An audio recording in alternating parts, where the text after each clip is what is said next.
We're live, honey. Oh, no. Yeah. I'm sorry. Oh, You so funny. We need to have a red light up or something. On the air.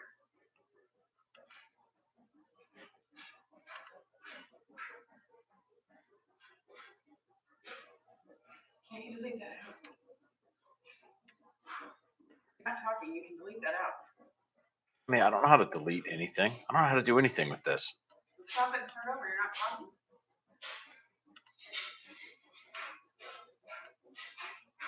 I'm the only one in the chat room right now, but when we go to when I go to post this thing later, I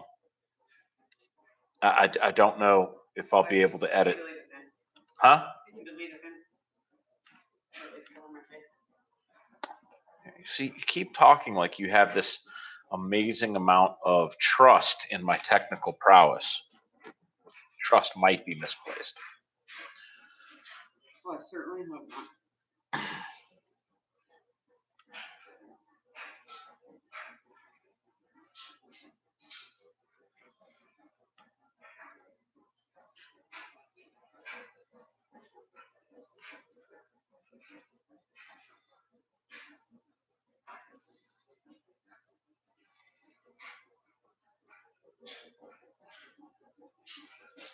Where can I see previous posts?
All right. Well, we got one. How's sound quality? Give me a mic check. I can read you guys in chat.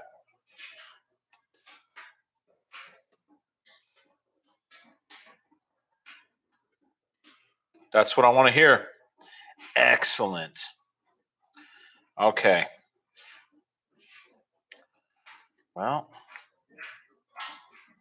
I'm going to send a thing out on my Facebook and Instagram.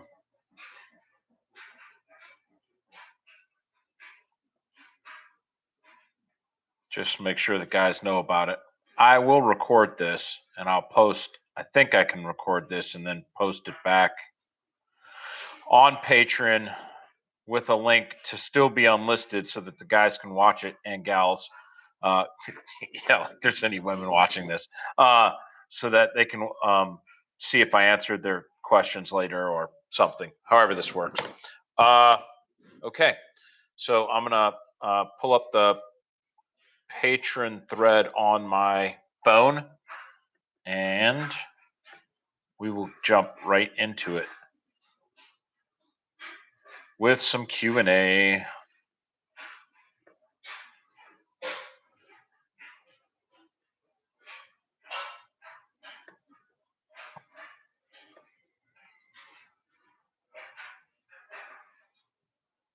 You guys asked a lot of questions, which is actually kind of good because I was starting to think about, like, man, this is going to get old. I'm going to put out too much content and then I'm not going to have anything to talk about or whatever. But a bunch of this stuff could be its own video segments. I should probably have a video segments thread where we kind of get a little bit of info. And I can rack and stack whatever you guys want in terms of which videos I should do next. Some of them are going to be a little bit easier and harder than others. Obviously, Jack, aka Ambrosia Terrebone, he wants me to do a entire thing on the Garmin 5 Phoenix 5 watch, along with the other Garmin accessories that I've bought, so that they can all kind of synergize and work with one another. He wants a class on how to set up the Phoenix 5, navigation, how to use the Garmin apps on a laptop to use Topo and come up with a map predicted route that you make at your house for, say, a vehicle movement or a trail, and then download that to the watch and then actually go out and show you guys in real time what navigating from GPS point to GPS waypoint looks like using your wrist-mounted computer. So obviously I can't just sit here and run my suck and make that happen. I'm going to have to get in there, make sure that I've got the right map data downloaded to my wristwatch, find someplace, away from my home so the fucking internet psychos don't come after me, and get dealt, and then do a whole waypoint thing and all that. That's going to take some video editing and basically, frankly, shit that's way beyond my realm of capability. But I'll still make it happen just for Bone, because he's my dog. It's just not going to happen like tomorrow.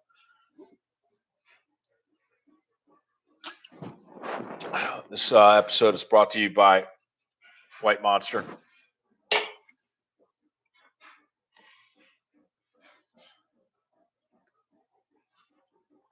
All right, let's kick this shit off.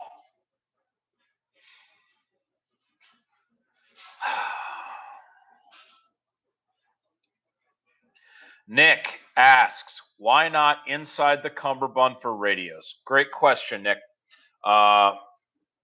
Radios are hot, and they run very hot. When you start transmitting power, especially the higher end military radios, the 152 can transmit up to, I believe, 20 watts of power. Just to contrast that, the FCC regulates your cell phone so that the maximum amount of energy that it can put out is, I believe, 0.6 watts of power. And so it transmits based on signal strength from 0.000 something watts up to a maximum of 0.6. And so that's why you run out of battery faster when you can't find a tower. The GPS and what we call signal advance, which is timing advance, it's how long signals come from a panel on a tower. That tells the phone, all right, in order for me to maintain a clean signal, how much energy do I need to put out or whatever. And then it self-regulates that up and down, up and down, up and down automatically. So if it doesn't have a signal, it is punching the maximum amount of RF energy out in an attempt to register itself with a panel and then get feedback and then be like, yeah, what's up? So these radios that they don't have the ability to self-regulate. They are manually programmed and they fire that energy off into space. The FCC doesn't want you to have more than 0.6 watts up next to your head because of fucking brain cancer and shit. So might want to think about that for you guys that like stick your antenna up under your helmet or whatever. I believe the emitter is punching like 5. The regular 148 punches like 5 watts. And some of that power is needed on SATCOM, especially based on satellite position.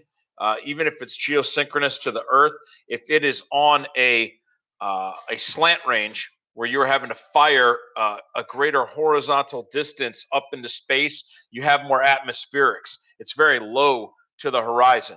Whereas a satellite in a geosynchronous orbit directly above your location, it's more of a straight line of sight up through the atmosphere and then out into space. So it's easier to get what we call a bounce. That's where your radio traffic hits an antenna and then comes back again, a bounce in return. It's easier to get that with higher power. There's obviously a directional antenna component to that, but also the higher power that you're putting out, the more you can be a little bit lazy with your directional antenna placement. If I'm off by a half degree or whatever, and I'm pushing 20 watts, I'm going to get more signal bleed over and still bounce the satellite than if I had less power and I completely missed the satellite, and going up there. Not a real big deal in combat. I kind of found that, it's back in other locations where there's not a lot of military presence. That's where the satellites are way, way, way, way, way far away. The Department of Defense is pretty smart about making sure the satellites are where everybody that's talking on SATCOM needs to be. So, like, I could fall drunk out of the back of a cargo truck, take out my SATCOM antenna, point it straight up at the sky in Afghanistan, and be like, can anybody hear me? And somebody can fucking hear me. Whereas if I'm out in Moab in Utah or whatever, I might be like 7 degrees off the horizon, pushing all the power I can or whatever. Getting back to that. So these radios heat the hell up as a result of this high RF output, especially if you're running data. If you're running data and not voice, the radio is keyed the whole time. It's like holding the hand mic down and it's pushing, pushing, pushing, pushing, pushing data across the airwaves. Those radios will overheat as a result of you putting them under your cummerbund and up against your body. When it's away from my body, and it's still 130 degrees in Iraq, the damn thing is still in a pouch, which may or may not be insulated, but at least it's not up against my hot, sweaty body as well. There's also another component with double stacking armor and radio. Even though it's under your cummerbund, if it is over your side plate, you're going to get a bulk component on your flank that frankly is unacceptable. A lot of my buddies that like to run their radios sexy slick all up in their kit push their side plates back and they create a ballistic gap. I don't go for no ballistic gap. There ain't no fucking KDH plate carriers in my life. My side plates reside butted directly up, side to side contact with my front plates, because there isn't a plate wide enough for as big as I actually am as a dude. So my side plates are supplemental frontal coverage. So I have rifle protection between like 10 and 2 on my body. I don't have a gap at 10 or 2 and then more coverage, or at 1 and 11, and then have more coverage from 2 to 4 and from 10 to 8 on my other side. That's just not how I roll my ballistic plates. I don't think I'm going to get shot like a punk bitch, and I face the threat, and the one that's would have gotten me would have been the one that I never saw coming. But I can't be killed by conventional means anyway, so it was kind of a moot point. I was just wearing ballistics because my bosses told me I had to, not because I ever thought that I was going to be the one that got it. I was 100% convinced that I was never going to catch one ever. And I just got that feeling early on in the war when people around me were dropping and I was always the dude without a scratch. I was like, okay, I'm the guy that's cursed. Everybody else is going to die out here, and I'm the only one that walks away from it. Not because of anything that I did, just because fate, karma. I've got something else to do. I'm gonna. I taught Bill Blauer something about night vision, and he's going to walk on the moon with it one day. I don't know why, but so armor protection for me was more important than radios. Heat sinking, really important for radios as well. And those are the two primary reasons why below the cummerbund was not an effective carry technique. I could probably throw in there switching batteries and manipulating or changing something on the radio in the event that it got hit. Bumped, not hit as in hit with a bullet. Okay, so we're good to go on radios and cummerbunds. Sorry, got into a little antenna theory. Pretty excited. This is my first live stream ever on YouTube. So yay.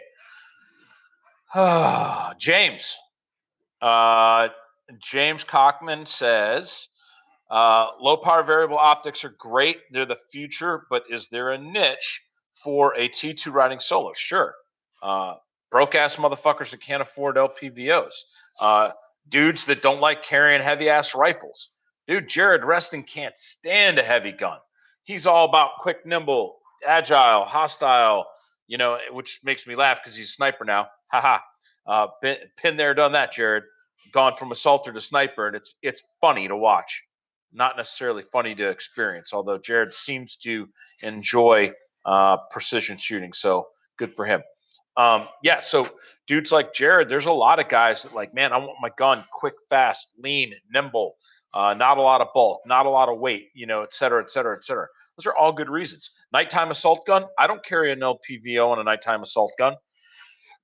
And what is a nighttime assault gun? That's a gun that when I know, not trans contact, not patrol carbine, like I know I'm going to be going out to do nefarious shit.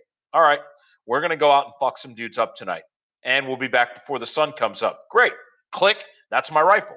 And it is set up to fight at night at close distances, taking into accountability target discrimination and target detection limitations of my night vision goggles, the type of mission profile that would dictate going out at night and getting into it with somebody. And all of that is factored in. And so maybe that gun has got a daytime magnifier that has some type of quick disconnect. So I don't even have a flip out of the way. I have a totally removed daytime magnifier that is just hanging out somewhere on my gear in the event that we get into Black Hawk Down and it's now 10 a.m.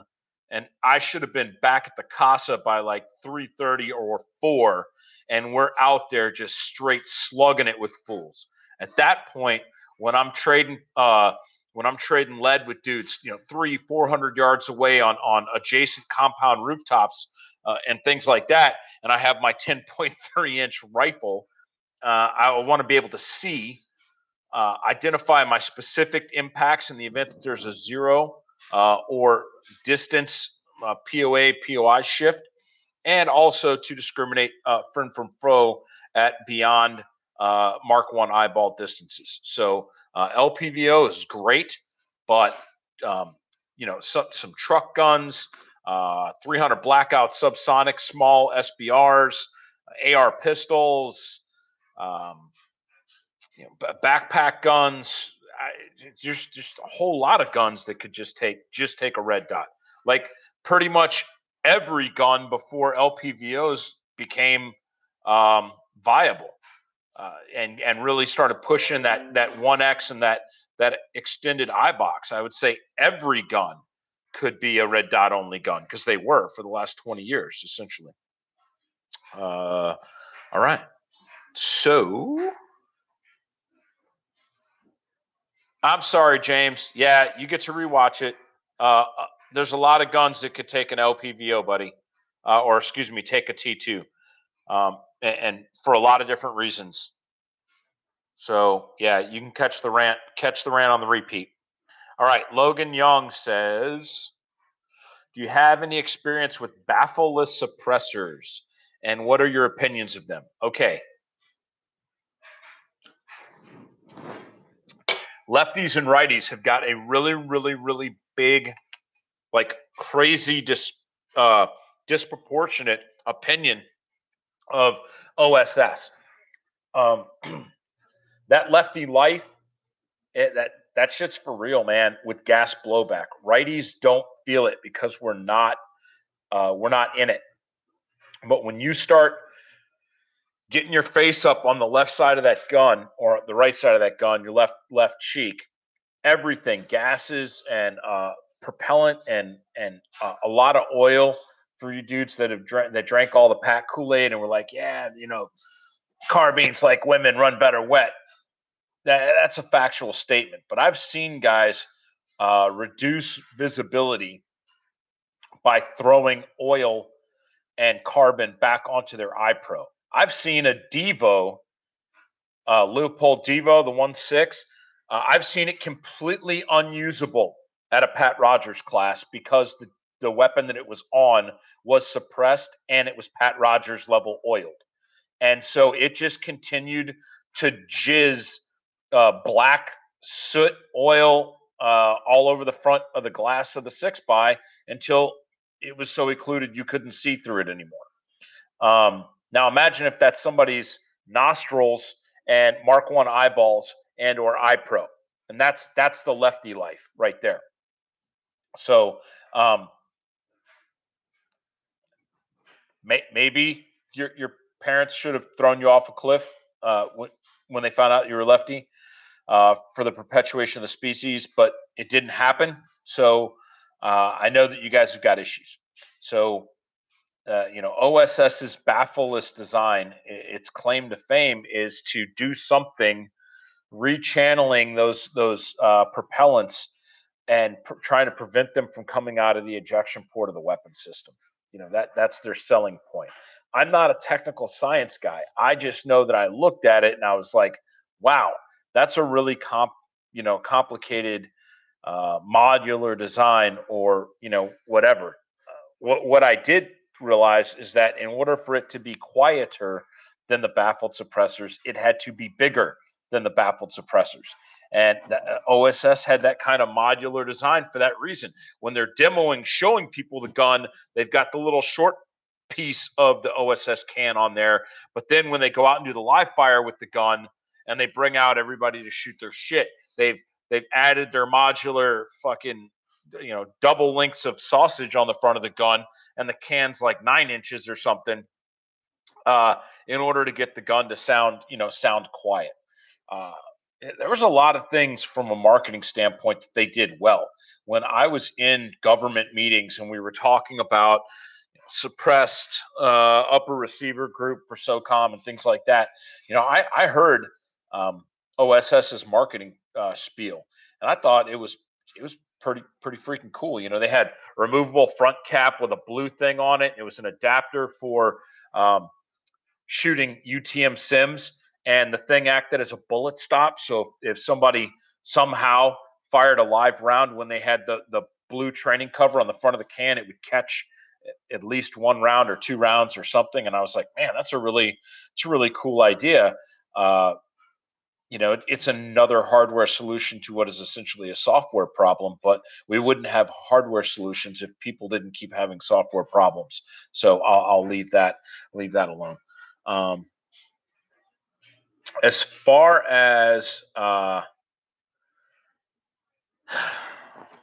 as far as anybody else that's attempting baffleless designs or the science behind it, I got nothing. I can only tell you from my personal experience, the OSS cans, and that's not from my personal experience. From open source, I've heard that OSS cans had problems during certain testing with for the government or whatever. I was never around for destruction testing. I was only in certain meetings where basically market research was being done. And that was not part of my military organization. I was actually just there as an end user helping out the G8. The G8 is the directorate that buys stuff. And the G8, the head of the G8 was asking me there as just an informed end user. So that was a personal invite. That I'm not saying that I represented the government for suppressor procurement or anything like that. I just sat in the room and gave my opinion. So that's the sum total of my knowledge of OSS or baffleless design. All right. So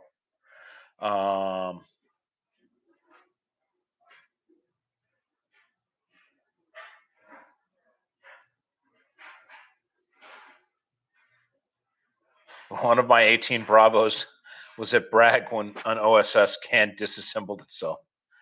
Well, there's stories of other suppressor companies having baffle strikes or shoot throughs or whatever, blowing cans off the front of guns. I don't immediately throw anybody under the bus just because it's only happened once. However, I heard that disassembling of itself was pretty epic.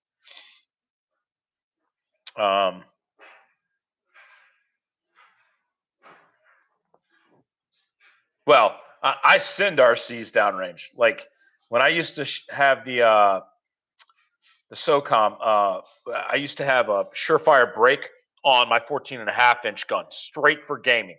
It was nothing more than a shit talking deal, and I had already made the decision that I was only going to run suppress during the day on this 14.5 gun operationally. So I had the muzzle brake on there strictly for range admin toy, and that's how I justified it in my own mind that I wasn't going to be a buddy fucker. That if we actually went out and did a mission, my mates were not going to have to hear a surefire brake going off next to their head. But the matchup of the brake, because of its cylindrical design, the amount of surface contact between flash hider and suppressor is freaking awesome. And as a result, it has some of the most minimal zero shift of the entire line of Surefire brand flash hiders. But it also meant I couldn't get the damn thing off half the time. So my two go-tos were muzzle striking a concrete wall to break the carbon and pull it off. And if that didn't work, I was going straight to the range and firing around through there and launching my can off, shooting it off the front, and then going and policing it up off the berm when I was done. If I got into a situation where I couldn't get my can to come off.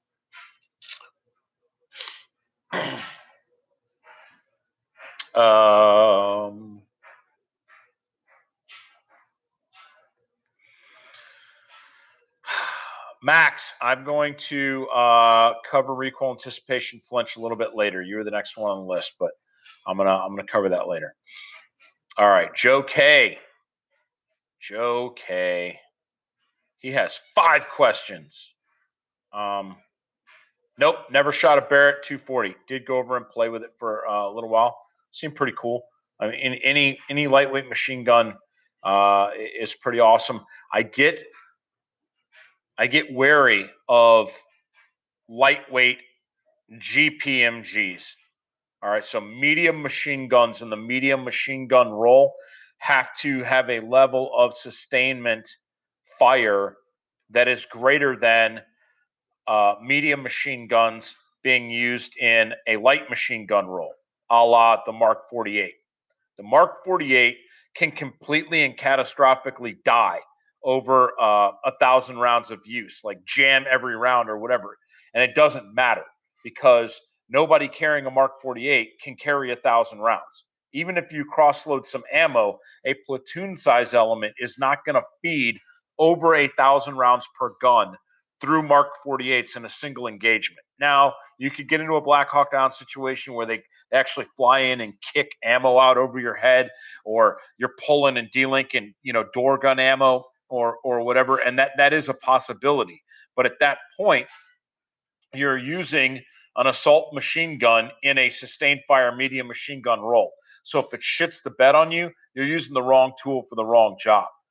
I can get a bolt out with a Leatherman, but if I strip the shit out of it, it's kind of expected because that's not what that Leatherman's was for.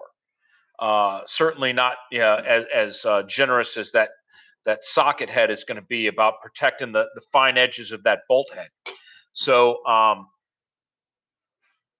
the 240 Lima, big Army program, Barrett's attempt, some other people's things that they've done. They felt great.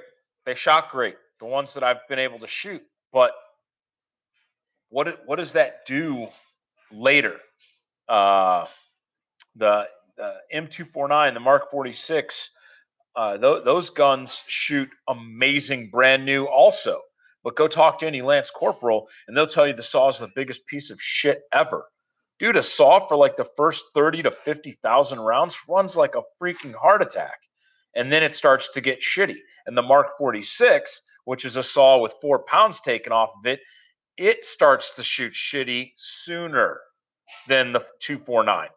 So there's no free lunch. You're accepting this gun into your arsenal that if you take it out and do platoon live fires with it once a month and you give it a 50,000 round a year service life, you better replace your M249 in 2 to 3 years. And there is probably not a M249 that hasn't accidentally been run over by a fucking Amtrak in the United States Marine Corps that's less than a decade old.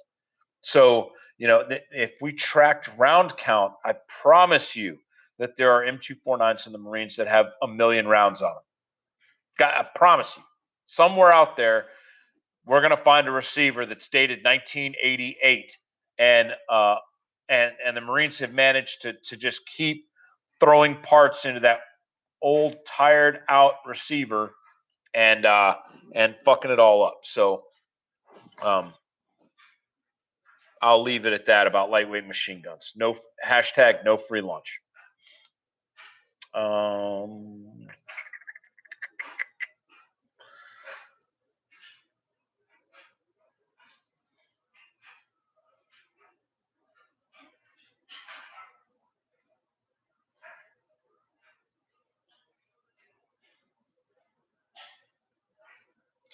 Gambit, I'm not going to talk about RDS, Parallax, or anything like that tonight. That's first off, that's a subject for another day, and secondly, you're specifically bringing up somebody else. And when you cite another instructor like that, if I go in and start refuting it, or picking somebody else's video apart or whatever, it gets into a whole lot of fucking man drama that I don't want any part of. Like, I don't give a shit if Green Eye Tactical ever acknowledges that I exist on planet Earth. I could go the rest of my life and not have a conversation, a professional discussion about Parallax with another instructor in that type of adversarial mom and dad want to whip up drama fucking scenario. That being said, everybody knows that Parallax exists. If you are getting sloppy behind your eye box, get sloppy behind your eye box in a room where it doesn't matter. If you are trying to make accurate hits, don't be sloppy in your eye box like you are if you're in a room wearing a protective mask. Make sure the dot's in the center of the glass. Make sure your head is properly aligned directly behind the optic anytime before you're going to shoot it. And Parallax won't rear its ugly head on you nearly as bad. Randy, I picked up one Kel's 1 to 6 at the symposium, and I shouldered it. And after all of the stuff that Fish had said about it, I was just kind of like, it didn't, like, I didn't look at it and be like, oh my God, this is so much better than my Vortex. It felt good. I actually kind of liked the way that the reticle looked. Was not necessarily as impressed with the brightness of the reticle. And anytime you start talking about eye box or anything like that, you have to keep in mind if you're picking up somebody else's gun, it's set up for that person's head position. So you should really only compare apples to apples if you have gone and done everything you need to do to figure out where the sweet spot is for that gun. And even if that puts you in an unnatural head position, then start doing your drop into the eye box, drop into the eye box. And if you're craning your neck forward, you're craning your neck forward to account for how that optic is set up on somebody else's weapon. And you shouldn't hold that against the optic that you're looking at. You do your part by getting in the eye box, and then you have the right to bitch about whether you think the eye box is big enough or small enough. Make sense? Have I shot the new Knight's machine gun yet? No comment.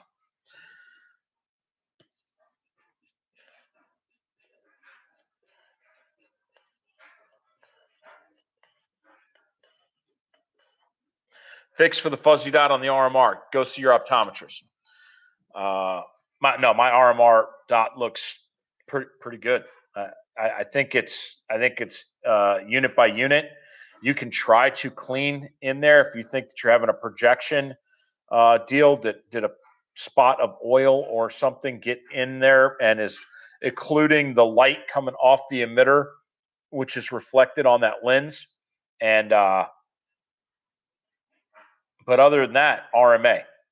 Trijicon's got a pretty legit return policy. So, if I was a big RMR guy, buy an extra. I know everyone's like, well, that one was expensive, but I mean, like, if you're a 3 or 4 RMR guy, one on an offset for a rifle, and 2 on pistols, whatever, you need to get a third or fourth and keep it in your range box, or a range bag as an extra. And that way, you could have 25% of your RMRs broke all the fucking time, and it doesn't matter. Take out your range one, put it on your Glock. You're back shooting that day on the range. The little plastic damn Pelican case looking thing it was in, put the broke one in that, send that shit back to Trijicon. When it comes back, it goes right in the range bag. The next time one of your RMRs shits the bed, take the one that came back from Trijicon, slap it on that fucker. Take the broke one, put it back in a little Pelican box, send it back to Trijicon. And you could literally keep an optic sitting at Trijicon getting fixed 24/7, 365, and still have one on every gun. That's what I do. And that's why people are like, oh, yeah, but the red dot will fail, get you killed in the streets. And it's like, that red dot has shot 65,000 rounds. I am happy when it shits the bed on the range, because if I'd gotten into a gunfight any of the other 6,499 times prior to that, it would have worked. So when it finally decided to die, it died in training. So I'm going to fix it. I'm going to put it back on the gun, and I'm going to have a 1 in 6,500 chance that if I get into a gunfight in the United States, that my RMR is going to stop working in that gunfight. I'm taking them odds. I'm taking that shit.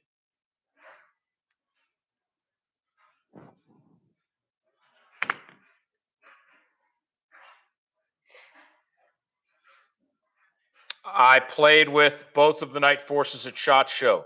Keeping in mind my rant that I just made about optic placement, I was over at Knight's booth messing around with that 14.5 inch SR25 upper they got, and they had Night Force on it, and the eye box was not as forgiving. Not as forgiving. I am not getting rid of my Vortex on assault rifles for either of the Night Force options. Now, 14.5-inch SRs potentially in a different class than a regular assault rifle. It's a battle rifle, and or a DMR or a semi-automatic sniper rifle. It all depends on the role.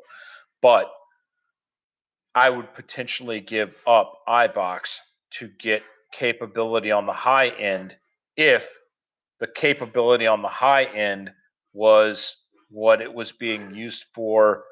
I'd even say half the time.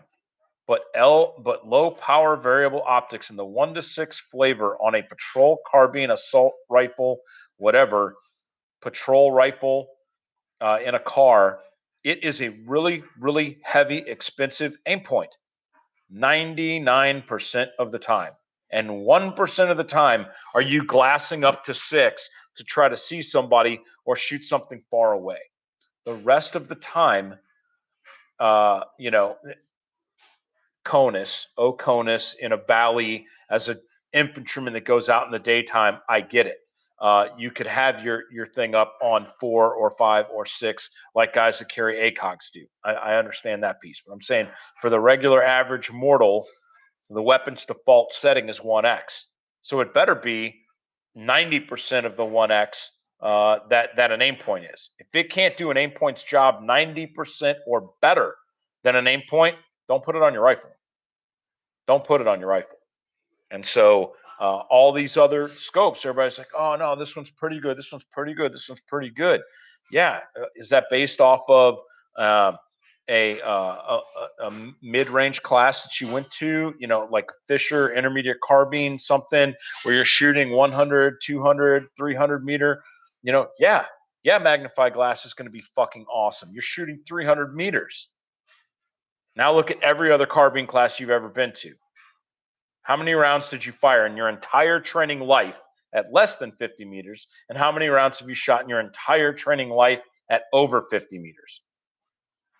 Let your tools for your job dictate what you should be getting. And I see no reason to bump into a 1 to 8, because as soon as you go 8, people want to start talking baby sniper scopes, and they start throwing everything in the first focal plane. And science dictates that a first focal plane scope is not going to give you the eye box that you need for an assault rifle. I need first focal plane scopes to do other things like wind calls or potentially distance milling. But those are less appropriate for a 14.5-inch 5.56 carbine.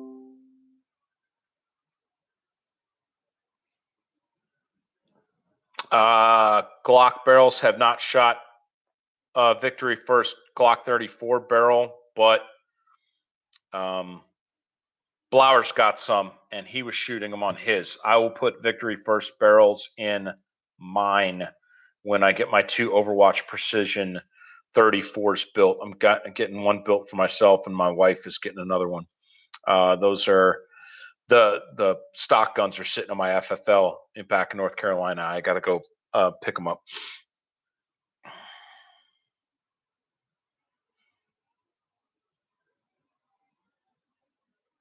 Why did the Marines adopt the PEC 16 instead of the PEC 15? Because they're fucking poor.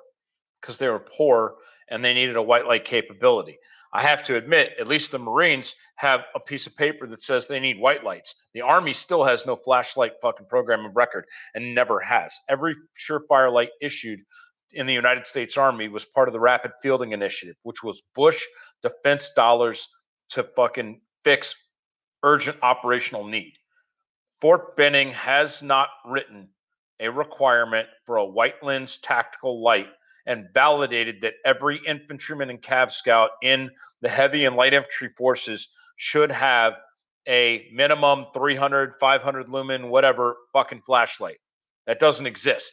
So flashlights are bought with OMA, operations and maintenance budget money, unless you're about to deploy, and then you can get OCO, overseas contingency operations, money, and then the big Army may or may not come in with the Rapid Fielding Initiative, which is congressionally mandated money to issue you surefire lights. So the Marines said, we need white light.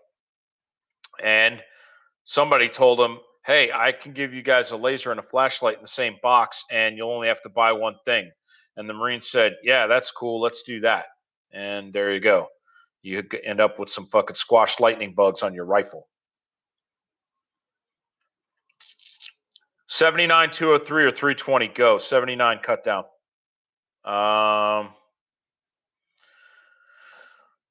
What is the best non-U.S. special operations unit that I have ever worked with or around? Man, there's a big saying in the community, same dudes, different language.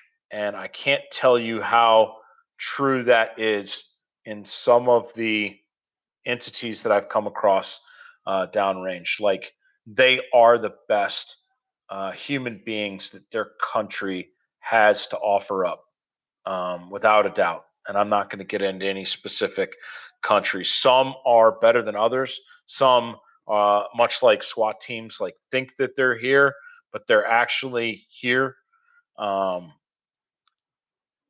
But from a mindset standpoint, from a patriotism standpoint, patriotism is not a cool thing in other parts of the world. Like, it's not cool to be a nationalist.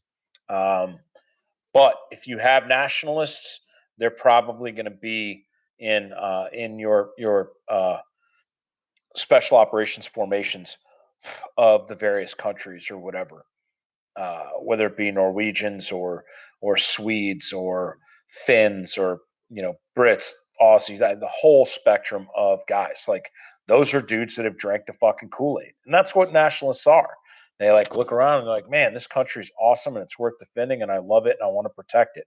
And they fucking go all in with every measure of themselves for the protection of something better than themselves. And those people exist in many other countries, foreign militaries. And they also seem to kind of cream rise to the top.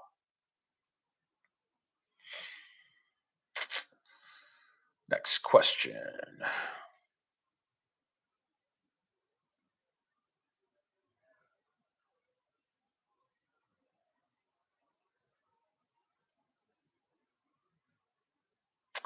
I, the rolling special. People are asking why aren't I shooting a comp gun right now or whatever.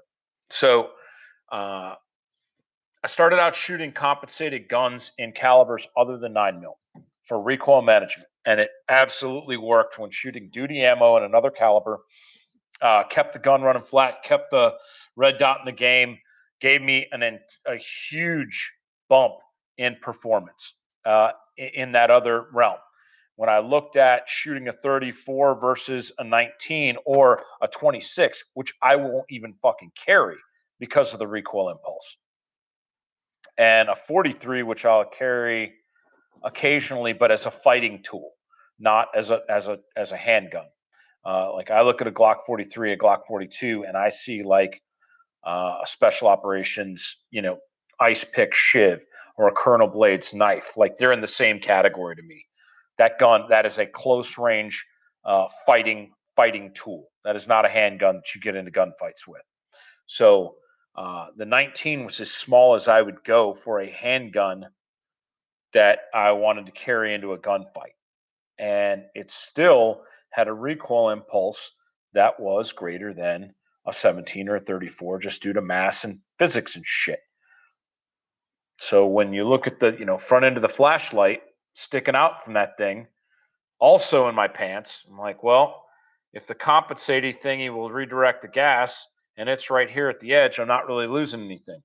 So the special was trying to take what I had learned about shooting high power pistol cartridges and apply it to a 9mm that is firing duty ammo with a very, very small frame and trying to keep the gun shooting flat. And it worked. Well, I'm retired now and I can carry whatever the fuck I want. And so, and I can carry whatever I want when I teach people. So I've gotten back into carrying full size man guns uh, for training because I like shooting a full size pistol. I like carrying the biggest pistol that you can get away with carrying because it's only a concealed firearm until it's time to start applying deadly force. And then it needs to be the best performing handgun that you could possibly have had for that situation to hedge your bets that you're going to have a successful outcome. Now, the 19X has changed my thoughts about not carrying the Roland or shooting the Roland in training classes and whatever when I'm shooting, because I'm training a lot of cops, a lot of SWAT guys, a lot of military dudes that are carrying duty pistols. Um, so carrying an EDC gun in a duty rig on my hip, it just didn't. To me, it wasn't jiving. So but now we got the 19X with a full size man grip on it. And I like a big grip on a pistol. So later this year, I'm going to do a 19X Roland and I'm going to shoot it against my 34. So I'll have a Overwatch Precision, ATI slide cut, RMR, Victory first barrel, full stipple job, reductions and everything, whatever. But I'll have the 19X built by the exact same people. So the only difference will be barrel and slide length. Still have a full size grip, still be the same frame, still be everything else RMR'd out. And then I'll be able to apples, same shooter, same gunsmiths, same trigger job, same sights. Is a longer barrel and more slide mass going to be better for various tasks? We'll go, speed drills up close versus shooting bullseyes, whatever. And I'll have all these different data points, and I will shoot my 34 and my 19X Roland side by side to see if a shorter barreled comp gun is going to be the same performance, less performance, or better performance than a full size 34. And then I'll just put that information out there because I'm not married to either one of the motherfuckers. So if a 19 comped but with a full size man grip on it gives you duty gun grade performance that exceeds that of the 34, well then the only other factors are ALS snagging issues on the comp and potential muzzle signature and some other metrics that may or may not matter to you. But yeah, that's as far. Until then, I'm shooting the 17 that I got, which I actually have had since before the Roland Special. The 17 that I have was done. Uh, uh, it was given to me as a present by Knipe for my birthday, and everything that I have on the Roland Special, I have on that 17. And all I did was throw a KKM comped barrel on the Roland Special. So that 17 is essentially a Roland Special without a comp. It's a full size 17 with a threaded barrel instead of a 19 with a comp. But the stippling was done by the same guy. RMR06, the ATI slide cuts, beaver tail, like everything else. Sentinel Design Magwell. It's all the same shit.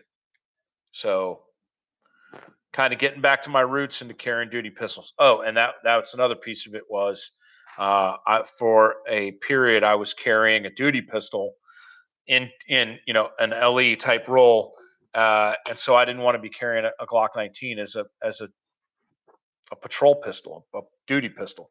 So I was shooting a full size duty gun because I was having to go on duty.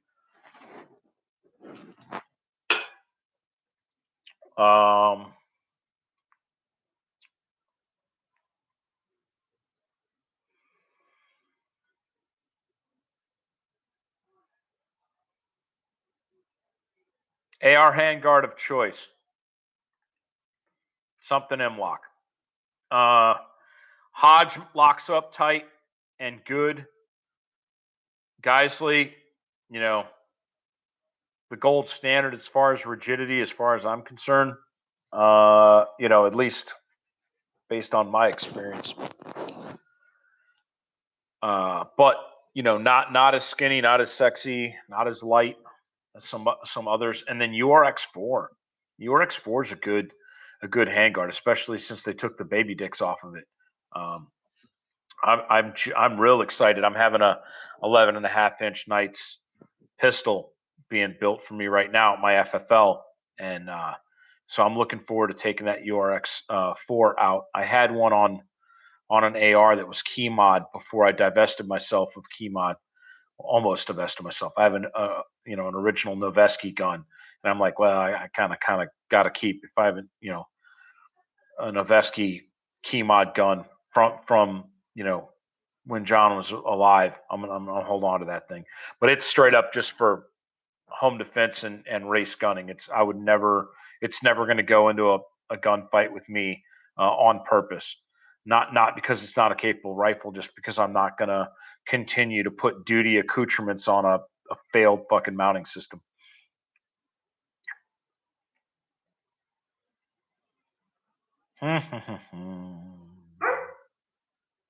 Shut up, dog.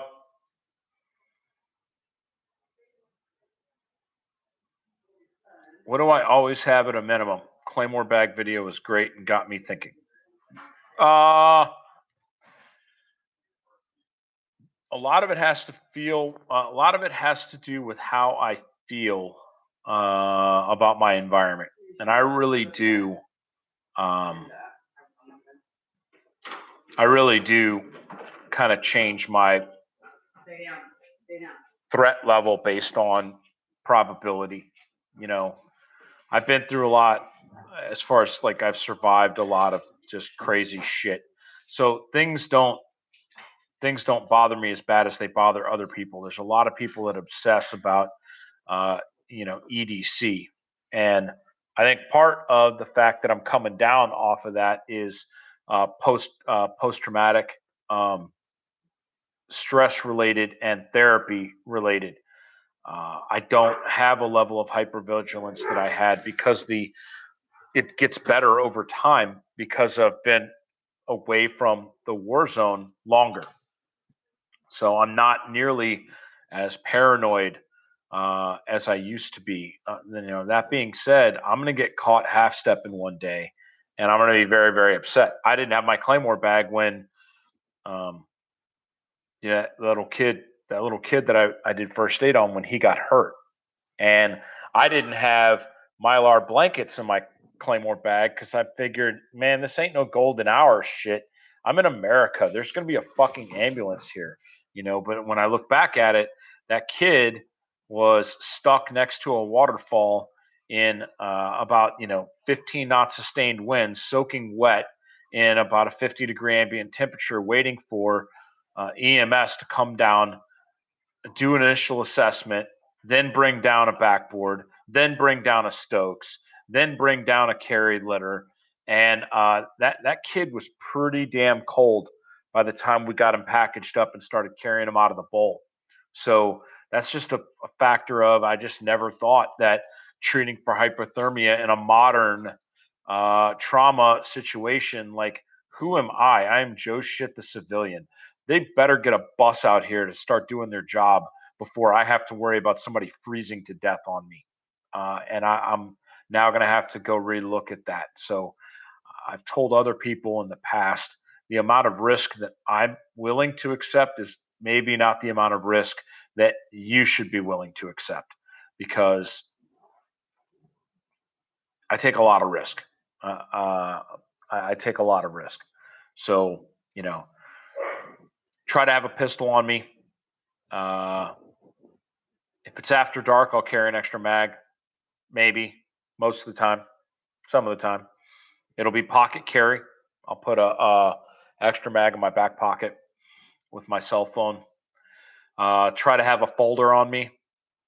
Gonna get into some type of bent boomerang design style fixed blade pokey stabby. That's coming up.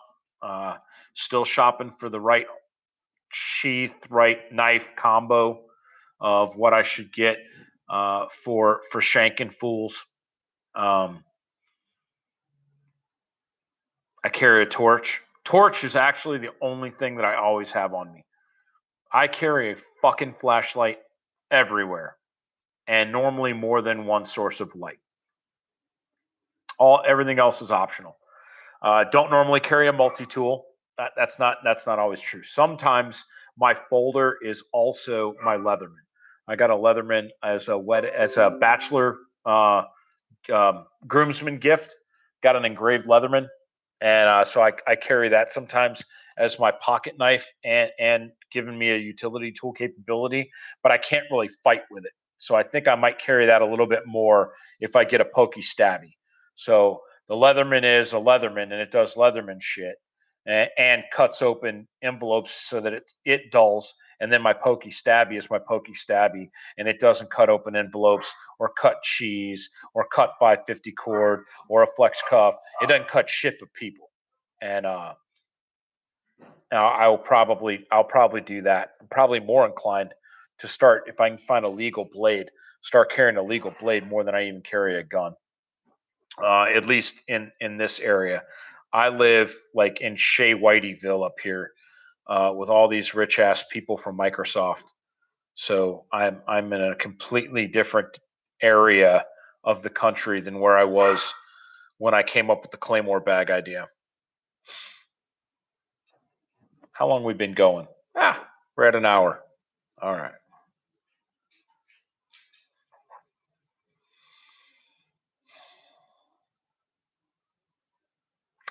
Terrebone is asking about what curriculum would I assign to new pistol and rifle shooters. Not mine. I don't want to have no part of new ass people that don't know how to shoot. I like teaching people that think they know how to shoot better. New shooters can go see somebody else. No, I'm just playing. I'll teach a new shooter. I'll mess around. Uh, Everything is the basics. That's ultimately that's what people don't understand, especially when we start talking about going into a shoot house. Like, they're expecting to see some next level shit, and after 4 days, I convinced them that they cannot consistently pick a direction to go in the shoot house, commit to it, and then collapse their primary and secondary sector of fire down in an appropriate manner, engaging everybody that needs it, nobody that doesn't, to a high accuracy standard, while communicating and being safe. They can't even do that. And these dudes that are on full-time SWAT teams, and they're like, wow, I've been doing SWAT for 8 years, and I just realized I can't walk in a fucking room and go left or right. Nope, you can't. Not to the level of proficiency that you think you can. So it's all about the basics, man. I would find somebody that can communicate to a new shooter that's not intimidating to a new shooter. And that is where I can have trouble. Seem to be an intimidating dude. I don't know why.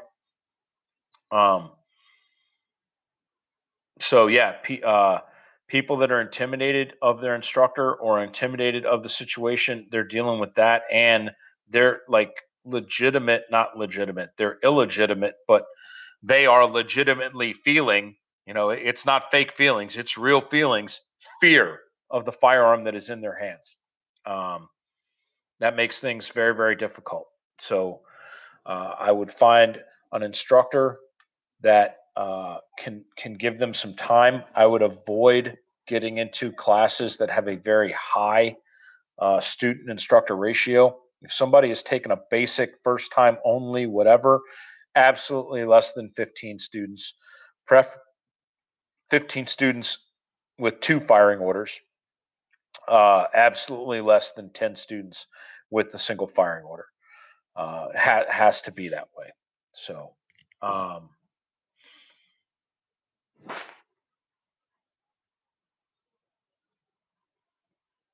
I'm going down the list on the phone, guys, and then I'm going to go back up on chat. I'm ignoring you guys on the chat for right now.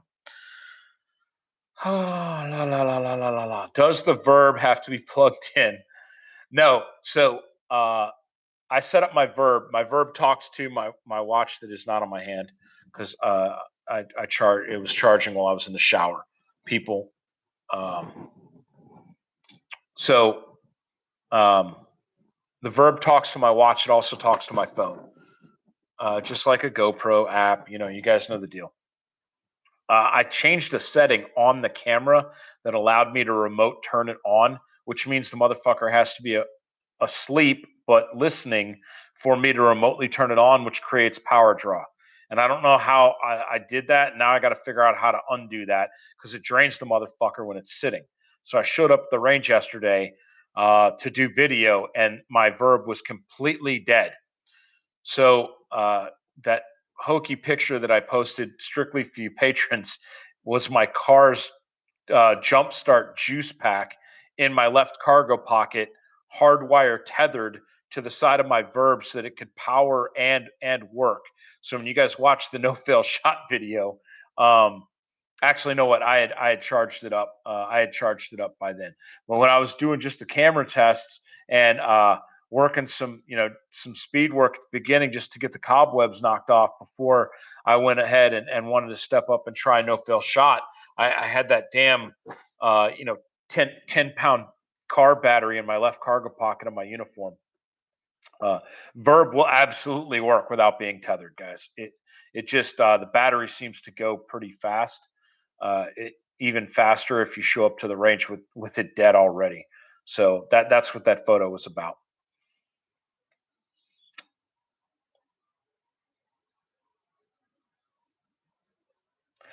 Curtis Williams wants to know night vision class packing list and some do's and don'ts. Okay. So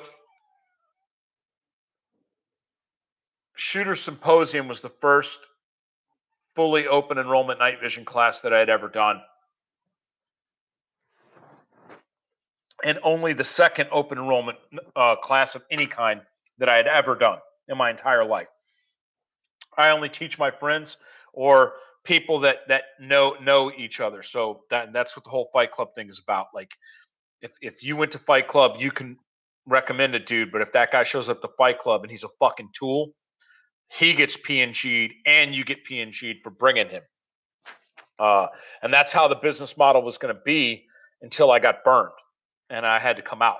So I was always going to do viral kind of growth of the business because I was going to be working still and training was going to be a part-time gig for me.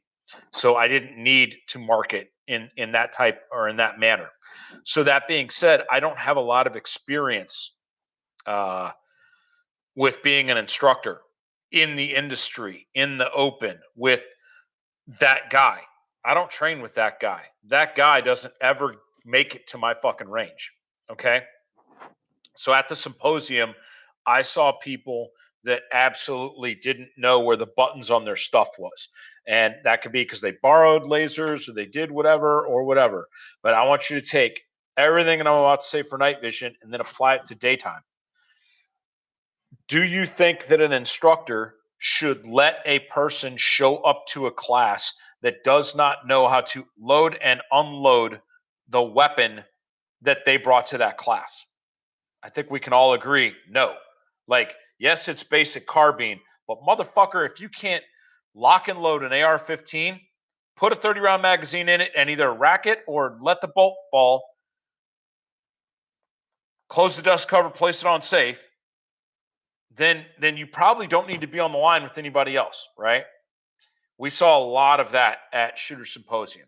Guys having to activate lights to physically see what was going on with their weapon because they were unable to troubleshoot their gadgets in real time. So, night vision, because you've lost your ability to see with your environment that you're manipulating with, is all about tactile feel. So, you have to blindfold yourself or go in a dark closet and fucking play with your gun. You must show up day one to a night vision class and know how to turn on your laser without having a white light AD. Things like that. Now, hey, if you turn your laser on and you activate the tape switch and the laser doesn't emit, you need to be thinking what could cause that. Are my diffusers covered? If I'm running an LA, whatever, PEC, whatever, AtPale, whatever, right? Do I have my diffusers covered? Those are fucking designed to keep you from killing your buddy with the laser beams and shit. So they're capturing your laser emission. Yes, you should be able to see that diffusion, but if it's down at your feet or something, you're not figuring it out. So are my covers on there? That should have been part of your PCIs when you fired the gun up in the first place. All right. If I'm looking under my nods, is there an indicator light? All lasers, all non-eye safe lasers, sorry, have to have a laser indicator showing that they're on. Not all class ones have to have that, but most of them do because the manufacturer's making a non-eye safe and an eye safe version. And a lot of times, all they're doing is fucking around with the power output on the motherboard. All the hardware is the same. So it might even cost them a little more money to take out that warning indicator light on their commercial side, unless they're having to redesign it like AtPale C. AtPale C is a completely different system than PEC and LA5 are. So AtPale C is some janky ass commercial shit that they just put into a form factor to make it look like a PEC. Like that shit's kind of like almost airsoft level of shenanigans going on. So you're coming to me to learn, I'm going to teach you how to focus your nods. But you should generally know, hey, if I turn the front of these motherfuckers, things get blurry and less blurry. Like you should have a general understanding of objective end, eyepiece end, ambient light and different spectrums of energy come in the front, and then they broadcast it into my eyeballs and TV. And I don't know how that works. It's a black magic. Chuck's going to teach me whatever. But if I'm like, hey, you need to grab your front focus ring and adjust your focus in this manner, in this sequence, you should at least know what fucking ring on the front of your nods that I'm talking about. All right. If you don't know front, back, front coming into my class, fine. That's fine. That's why I'm going to teach you front, back, front. But when I say adjust the front, you need to know what knob you need to grab to adjust the front of your nods for focus. Okay. So dry fire equipment, have extra batteries, come up to the line having checked your batteries and ensure that all of your systems are powered up or can be powered up and working. And then be comfortable under night vision. Going into a 40-degree field of view environment is extremely constricting to people. And when we're standing around with guns doing stuff, guys will turn and run into their buddies and things like that. And that is to be expected. But you need to be comfortable and understanding that in order to perceive your environment, your head is going to have to move exponentially more than when you're in daylight or a larger ambient light environment, and your head can remain in one place and your eyes can process all the information. So your entire head has to move because the thing that's collecting the data is all the way out here. So you have to move that much more in order to get it around there. So you'll see guys that are under nods and they're constantly doing this, we joke around and call it the bobblehead, but there's actually a technique that is taught at Special Forces door kicking school where they overlap the 40 degrees and keep a single object in the center. So if I'm looking across the room at another assaulter or whatever, I move the 40-degree image until he's all the way in the left side of it, and then I move the 40-degree image until he's all the way in the right side of it, and I do it in real time like this, like I'm shaking my head no. And it creates this perceived larger than 40-degree field of view using just the night vision that he has. So I'm like this the whole time. We call it the bobblehead. It's like, what the fuck are you doing? The guy's over here in the corner, like pulling security. I think it looks silly as shit, but it works for guys. So, but I know an amateur night vision guy when I see them, whether that be a team of cops, a squad in the military, or whatever. Their uncomfortable nature with the night vision jumps out at me. Their lack of hours under green screen jump out at me, just like a swim instructor at the pool when they're teaching kiddie swim lessons. And the kid's not afraid of the water. The kid can doggy paddle. So you coax the child out like, go get the ball, Timmy, and you throw the ball out on the deep end, the toy that the kid wants, and the kid swims, doggy paddles, gets it. Yay, Timmy! And then, okay, Johnny, you try it. Timmy will immediately turn, burn his ass back to the edge, and then cling on to the gunnel for dear life. Because Timmy still ain't happy out there in the water. He's doing it for a reward or to avoid being shamed or to avoid being yelled at by his parents. But Timmy is not happy just hanging out in the fucking water. Timmy's like, fuck that. He goes right back over to the edge of the pool and he clings to that shit. And I see it at night vision classes all the time. All right, guys, we're going to do X, Y, Z. Yep, roger that. Click, pow, pow, pow, pow, pow, pow, pow, pow, whatever. Yep, whatever, sling. And then like, click, nods go up. Oh, God, thank God. And I don't ever take my nods up and put them up if I don't need to. I don't ever. Once the sun goes down, that is my primary way to see. I only raise them up if I have to see or do something with my night vision. So as soon as I turn, if I've given no other instructions, the guys are just chilling, and I look around and half, 3/4 of the nods are in the up position, I'm like, uncomfortable. Dude is uncomfortable being in 40 degrees. He would rather see 30% moonlight at 90 degrees than continue to dry fire living in a 30-degree environment around there. So in addition to playing with your knobs and messing around, you guys have got to take your nods and wear them and get comfortable. The last thing I will talk about is your ability to walk. Okay?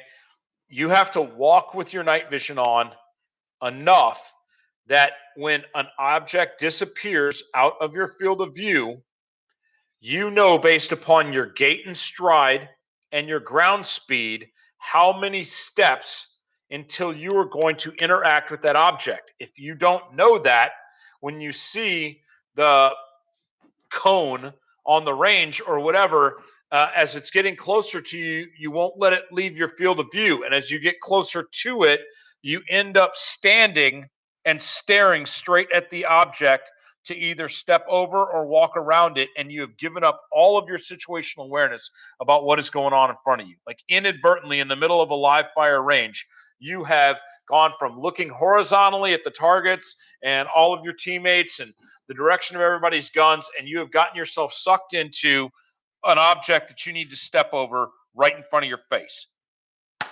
Over time, you just know, all right, go down range, check your targets. And there's somebody left the ammo can open with some shit because we were loading mags at 15 and now we're back at 25 and you don't want to walk, kick my man's shit across the range.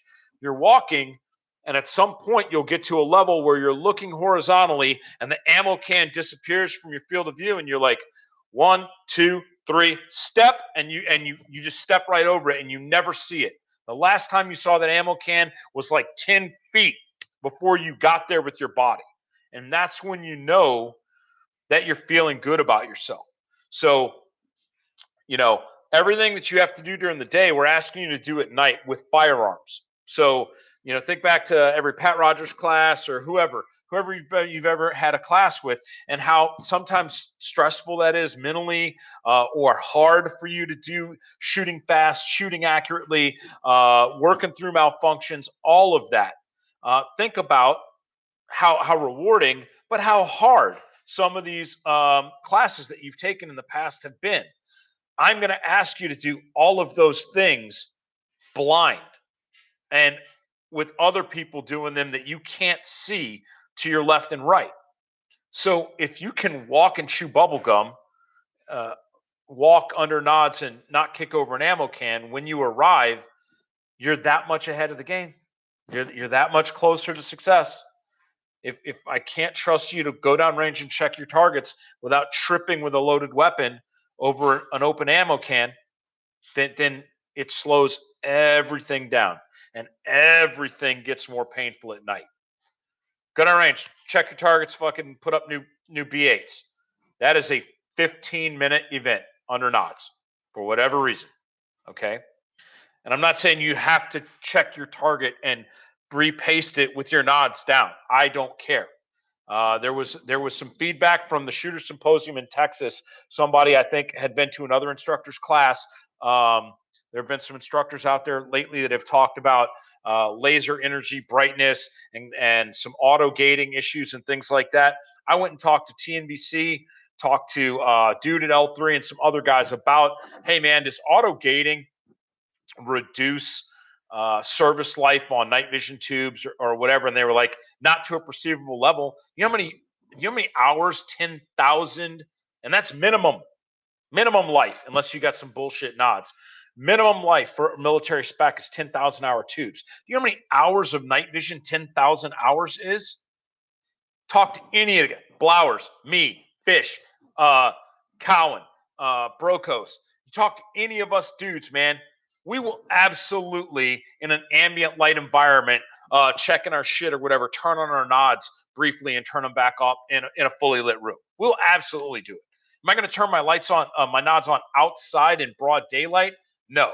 Am I going to let my nods not powered on point at the sun? Operationally, if that's the only place I have to store my nods is on my helmet, absolutely, dude. I've run through Iraq 7, 8, 10 hours of full daylight with my nods flipped up and powered off. And yes, you can damage your nods tubes by getting direct sunlight in them, even when there's no power going to the unit. But there are people that are under the impression that if the nods are on and lovely flashlight. If the nods are on and somebody is next to you and checking your target, and you look over and your shit starts to dim a little bit, that you're damaging your nods. Oh my God, that guy's auto gating. He shouldn't have turned on his white light until we flip our nods up and out of the way. Fuck no. Fuck no. What do you think the guys are doing that are running around in wherever in a stolen Opel taxi under nods and shit, chasing motherfuckers, and they've got traffic coming at them with bright headlights on? What do you think they're doing? You think they're just like flipping their nods up because there's cars in traffic? Fuck no, because they know they're about to pull off and go down a dirt road and pit this motherfucker and pull him out of his car and shoot him in the face 15 times. They don't care. They don't care that their nods are auto gating. They don't give a shit.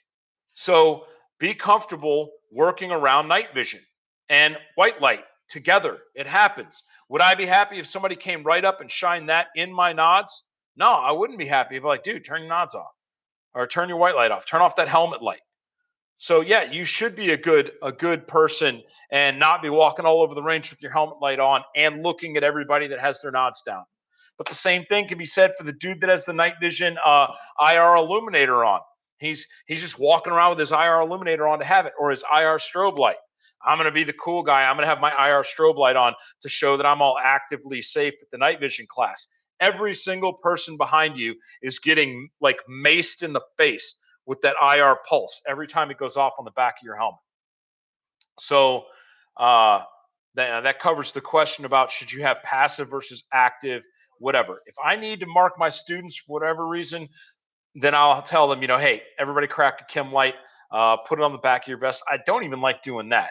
But depending on the class, the size of the range, and the lighting conditions, I will sometimes mark students to prevent sheep from wandering off. But guys that have been out on the range with me, when we all come back up range, I yell, is there anybody down range before we go hot again?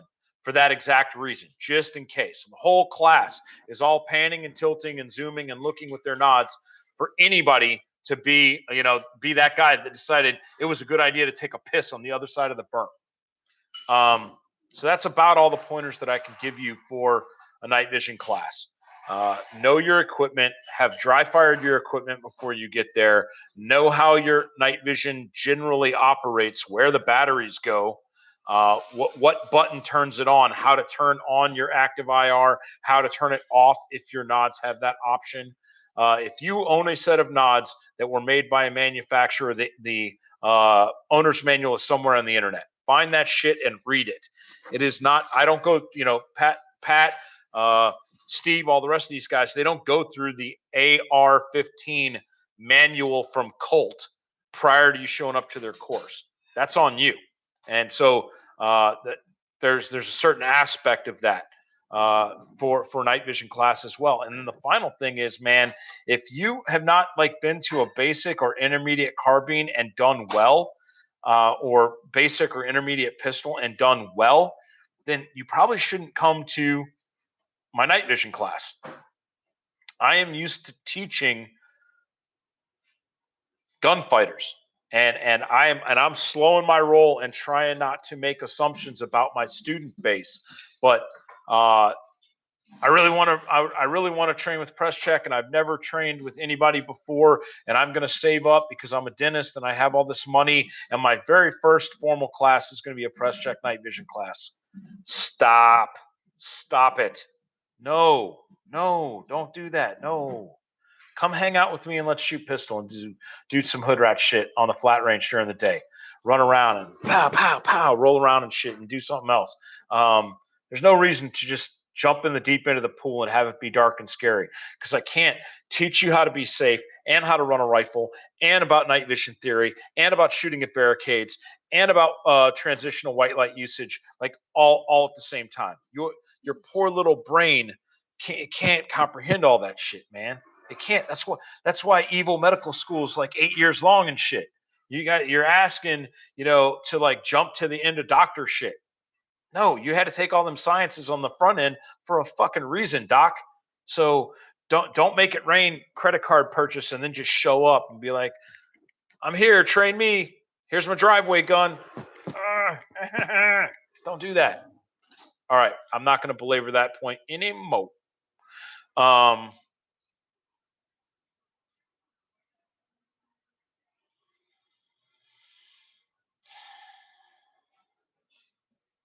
Update on the Shadow. Yes, I am calling CZ Custom Shop this week. I said I was going to do it last week. I got to call CZ Custom Shop and buy that gun they put on the internet, if they haven't sold it already, and if not, get them to build me another one. So I'm doing a Shadow 2 Bull, CZ Custom Shop, guaranteed. 2 inches at 50-yard pistol. I'm going to have it converted to single action only because my name isn't Langdon or Panone, so I don't shoot double action guns. I'm going to get it converted to single action only, and I'm going to put a dot on it. And I'm going to shoot a big steel gun for a little while. I have not messed around with the Geissele USASOC ERG.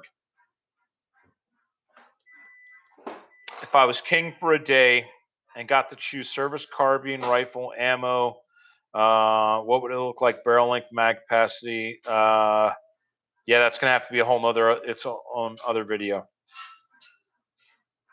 Hudson 9 played with it at SHOT Show, messed around with one, shot it a little bit at another private thing. Gun tracks flat. You know, the only concern, it's the same one that all the others have, is white light usage. Man, I am just it has nothing to do with manipulating a handheld.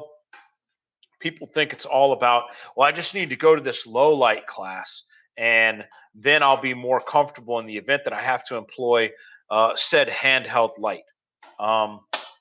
Really? So if I just put out any shooting drill out here, and we're all going to compete for beers or prizes or whatever, and you have the choice between shooting it with two fucking hands or one, you're going to go ahead and skin leather and shoot with one hand or a braced one-handed firing position. Daytime? Fuck no, you're not. You can put two hands on the gun. So if I put two hands on the gun at night, why the fuck I want to do some shit like this? Oh, shit. If I don't have any other light, hell yeah, I'm going to do some shit like this. But the Hudson and its operating system being where our flashlights are is a concern. Not saying it's insurmountable concern, but it's a concern.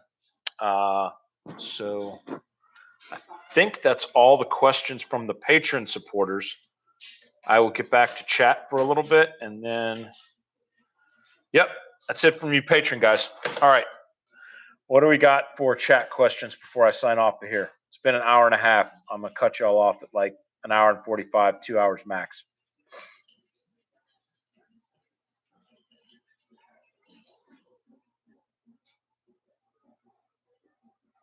Would a dot with a magnifier be better than a low power variable optic for general purpose? Depends on a lot of factors. And again, you have to compare the positive and negatives of everything and then figure out, knowing that there's no free lunch, what you're willing to put up with. For me, the only 3-power magnifier and optic combo that I liked was the EOTech XPS and G33 with the expensive ass Wilcox shit. That was it. It's the only one that's ever lined up properly, that when I folded it, I couldn't see the hood. It just looked like I was looking through a magnified scope. And the dot was crisp and clear.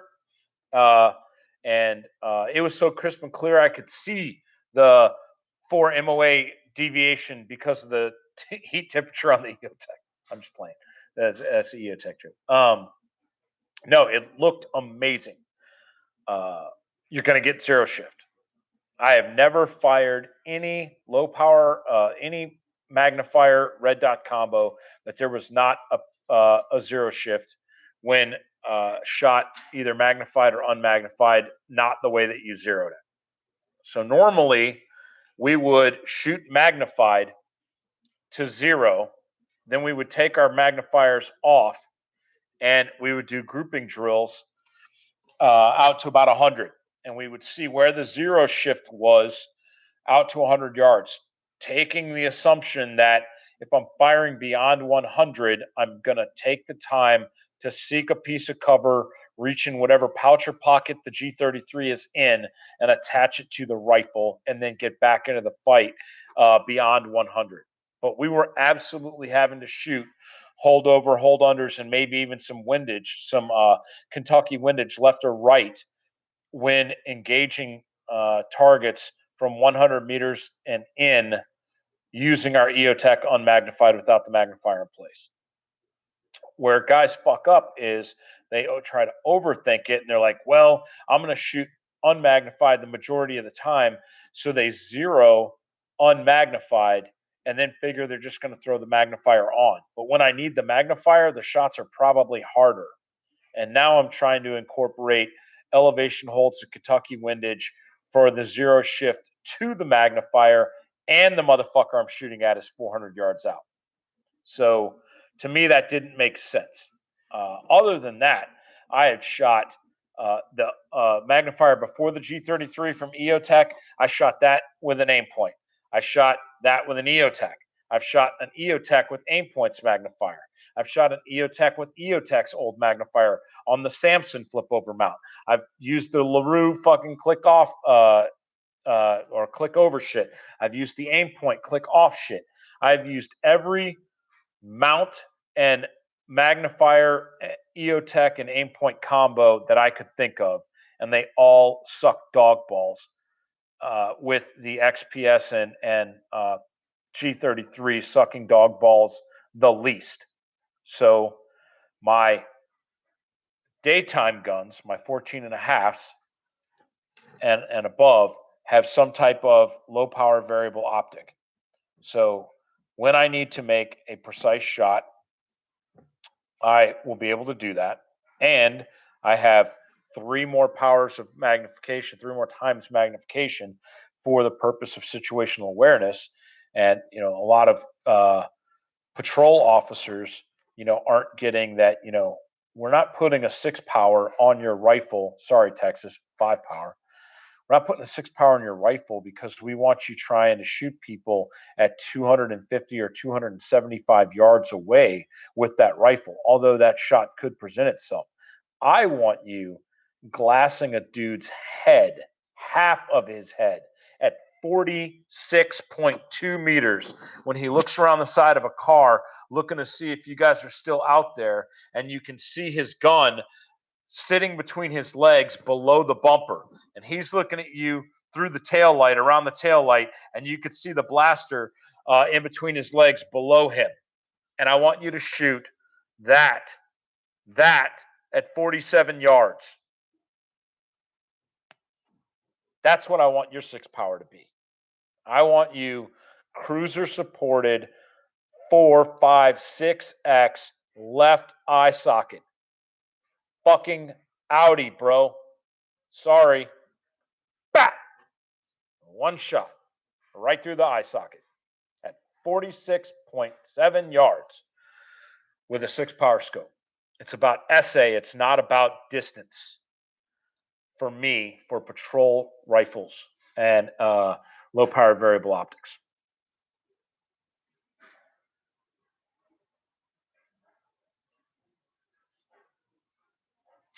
Political BS, institutional inertia. So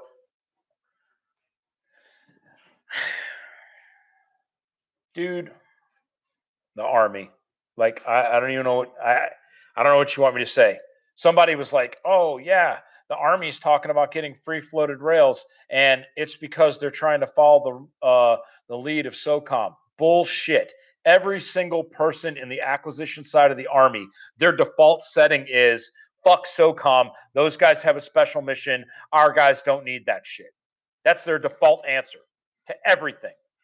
You have to drag the big Army kicking and fucking screaming to get them to embrace a SOCOM requirement. They want to try to tell you that seeing in the dark is a fucking ninja is a ninja fucking task, and that the regular infantryman is never going to see a street light and have to defeat a photonic barrier. They will tell you that the LA5 is unnecessary and the PEC 15 does everything it needs to do to provide for an infantryman.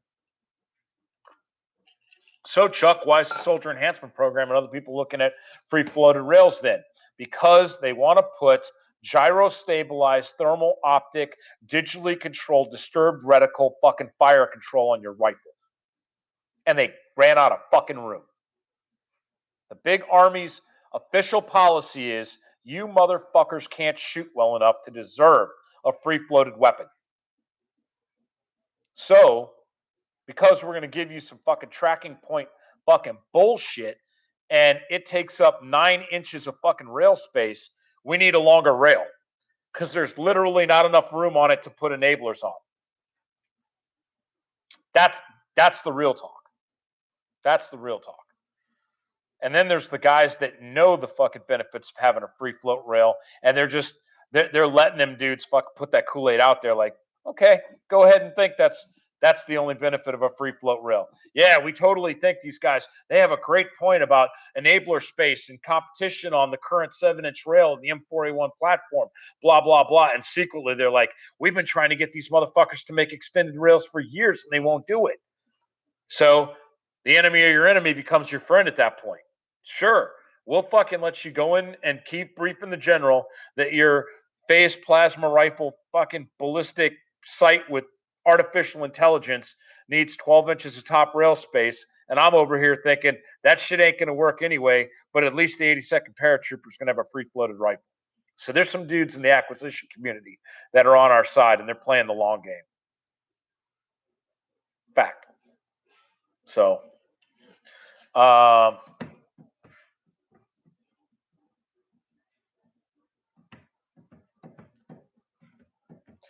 optic for the big army depends on the mission.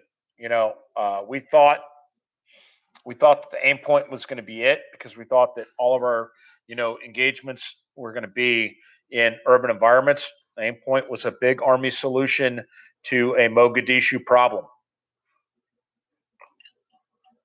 but more rounds were fired down the street into crowds of Somalis than were fired entering a building or clearing a room during that gunfight, exponentially more.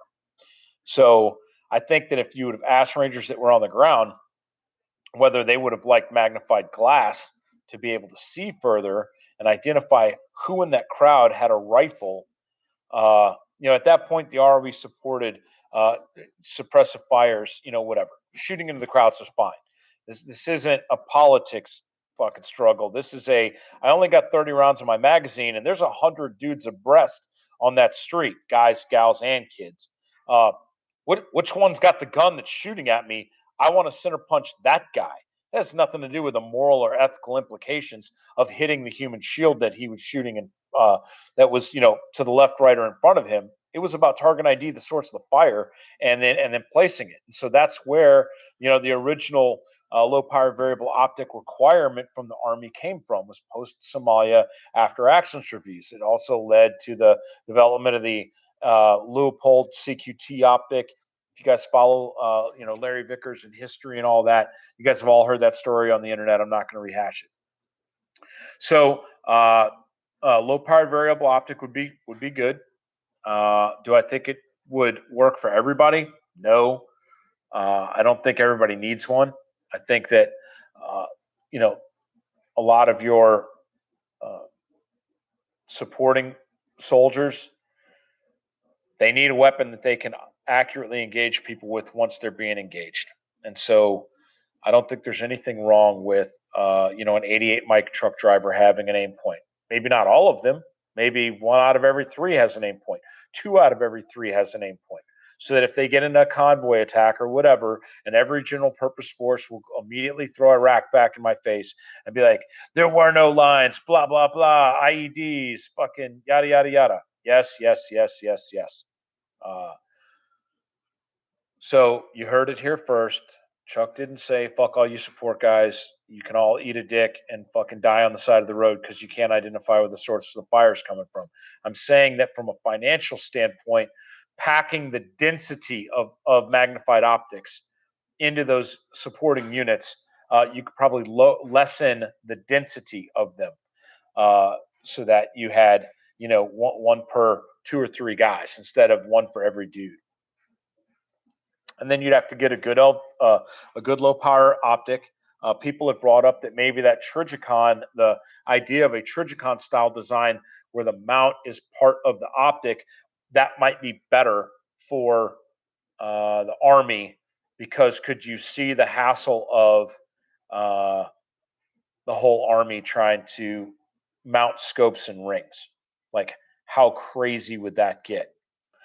There's technical ways around that. We could have the scope manufacturers notch the bottom of their optic, build a physical block and then make the optic manufacturer have a physical notch so that the optic actually slotted into to align correctly up, down, left, right.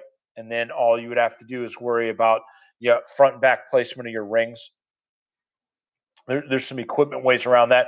We could even have scope mounting be a 20 or 30 level task, and that the individual soldier's not even allowed to fucking touch the screws on their scope rings. So between regulations and hardware, we could figure out a good low power variable optic for our guys. Keeping in mind, we need to keep the weight down. The soldier's M4 right now is very, very light, much lighter than my fucking rifles are. Because they got to carry them things all over the place.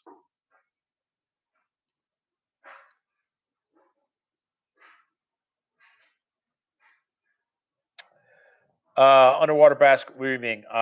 This is going to be left up, and then after a couple of weeks, I might go ahead and change it from unlisted to public after all you patrons have had a chance to watch it or whatever. If it's only got a few views, then you guys know my priority is always about getting the information out to the guys that need it. It's not about this being a revenue generating whatever. So if the video's not getting, the word's not getting out, I'm gonna blast that shit, and you patrons can be like, man, that's kind of fucked up. Well, it's like, dude, you got to ask the questions, and you guys got exclusive content for a couple weeks. Help out a brother that's sitting in a patrol car right now and not able to watch this video. Let him watch that shit later and make a right call about what optic to buy or whatever, man. Got to help out the fucking dudes that are still in the fight. They're the ones that truly matter, not us retired fuckers and shooting enthusiasts. We don't fucking matter. We're irrelevant.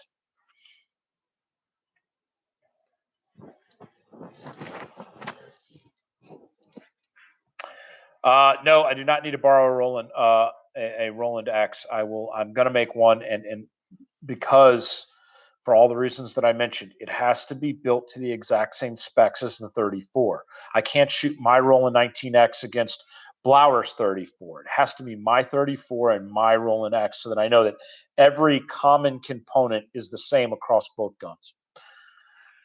Reducing confounding variables, scientific methods and shit. Not that I would know because I didn't go to college. Although I wish I did, I think I had a whole lot to contribute.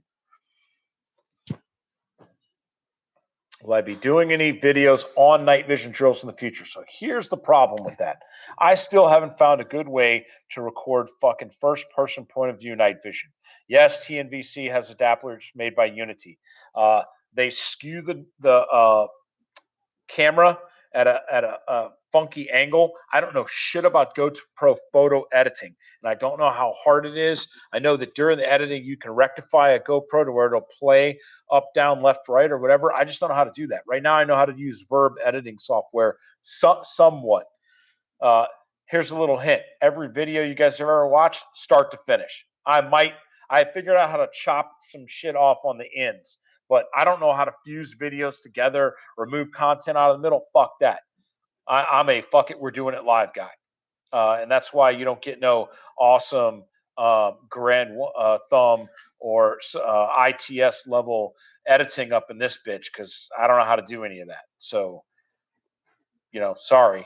If you're here, apparently you're over it. But that's why I ain't got 100,000 subscribers either. Fucking hat tip to my homies, man. Apparently, fucking video quality matters to those that are wanting to subscribe to the 2YouTube channel.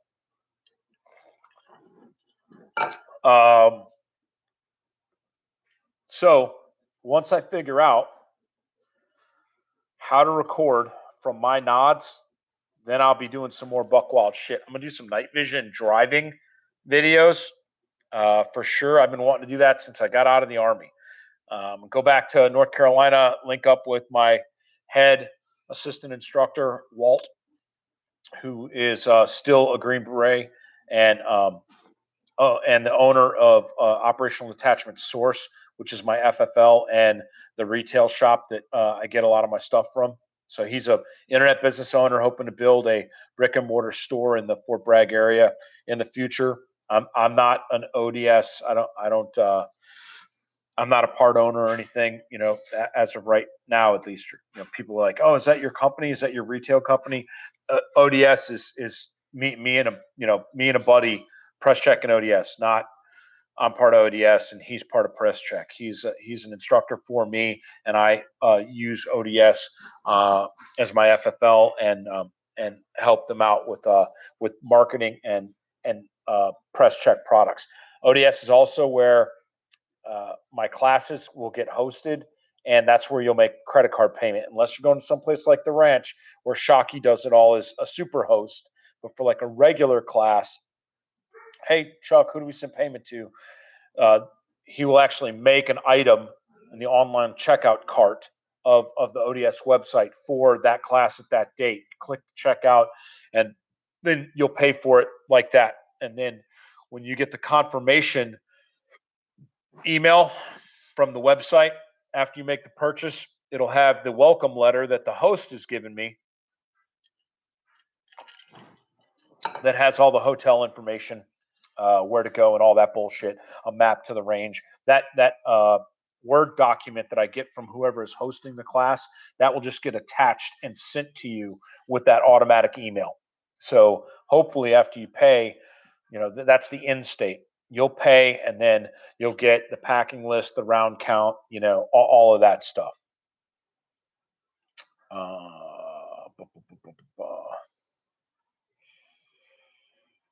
So, gonna go out west, link up with Walt, and we're gonna do some night vision stuff. That's where I was going with that. I'm sorry, got off on a tangent about ODS, but we're gonna get in our Raptors and like do some hood rat shit, high speed driving under nods. It's gonna be pretty legit once I figure out how to do first person night vision video recording.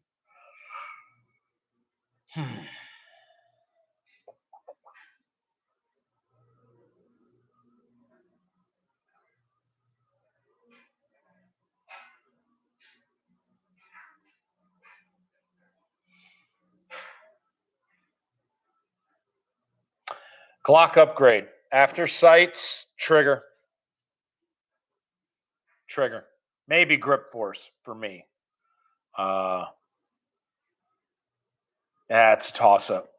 I'd either start fucking jerking stock parts out of the inside of that bitch, or I would put a grip force on it and then jerk all the parts out of this inside of that bitch.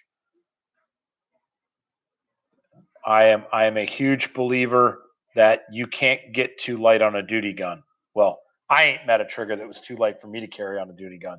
Every weapon I've ever fired in my entire life, I don't think I've ever been like, oh my God, I think I'm gonna fucking accidentally.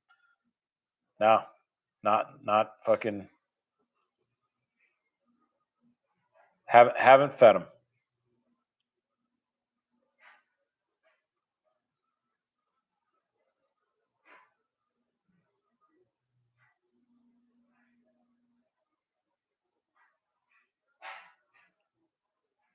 John Harris asks, how many bodies do I prefer to have in a class? Obviously, I'd like to have a 20-man class. All instructors would like to have a 20-man class. If I run a 20-man class, I'll run, anytime I go over 10, I'm running 2 firing orders. If it's 12 and I can squeeze them on the range, maybe. But it affects whether or not I'm going to have an AI or not. There's some other second, third order effects. Depends on the type of the class and whatever. But generally, I like having 20 guys, two 10-person firing orders anytime that I do a class. I will go down to whatever makes me money. So there are fixed costs. We've talked about this before. There's fixed costs for teaching a class, my travel, hotel, potential lost consulting income, whatever. If I'm teaching a class, I can't be at the FN factory, getting paid a day rate for doing whatever, or at some other factory. So when I factor in my day rate and my travel and the cost of the airplane and lodging and rental car and all that, if I'm making money, then I'll go. So if that break even, and those travel costs fluctuate based on time of the year and part of the world. So if I end up walking away with money in my pocket and 8 guys are on the range, then I'll teach an 8-person class. But that's a conversation that myself and the host have to have. in order to make it worth my time to come out there. I'm not gonna lose money or block off time in my calendar. And then I got people calling like, "Hey man, you want to go down to Puerto Rico and fucking pull a supervisory position for me while I go to my daughter's high school graduation?" Yeah, I'd love to, but I'll be teaching pistol class in North Dakota for 4 people. No, that ain't gonna happen. That class is going to get canceled, and I'm gonna fly my ass to Puerto Rico and take over a shift leader job for a week, working fucking $1,000 a day.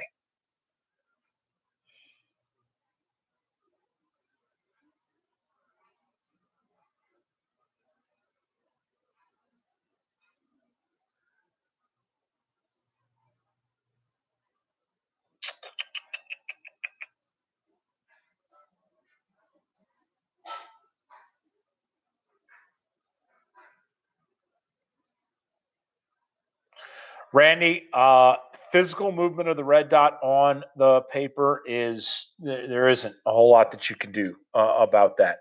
Uh, all of your fine muscle movements, you can contract and tighten up your body and really focus on minimizing that wobble zone. So your shit's doing like this as you're getting your breathing under control, your trigger prep is finished or whatever. You can tighten everything in your body up and make it do that. Pow, break the shot, and then it goes back to that again. But you can't hold that for too long. Uh, I shot that drill yesterday, and then I did a bunch of other speed stuff. Just during my regular range session, I ended up being out there for a while. I think I shot for about 4 hours after I did that video. I woke up this morning and I couldn't hardly move. I mean, I'm in a lot of pain orthopedically anyway most of the time, but uh, it was a Motrin morning for sure. I hit the Bengay and the 800 milligram Motrin before coffee this morning, and that's a result of just every muscle in my body, every you know bit of my being concentrating on doing the right thing in that integrated act of firing, attaining that right firing solution to break the shot and make it count.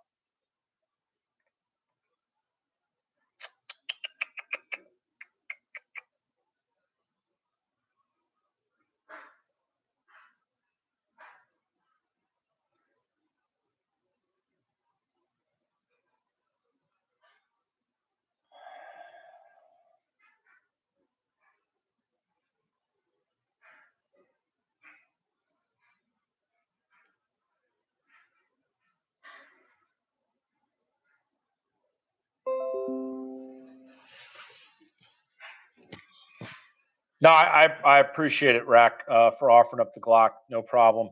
I appreciate the feedback about you guys saying, hey, you're supporting me. You're not buying content. Get the word out to the masses.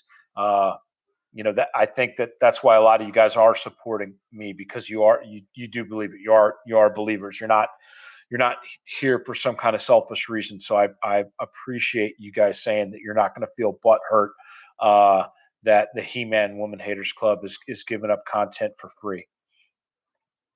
And I will, I'll like I said, I'll let this thing sit for a couple days to let the other patrons that maybe aren't logging on every day kind of see it.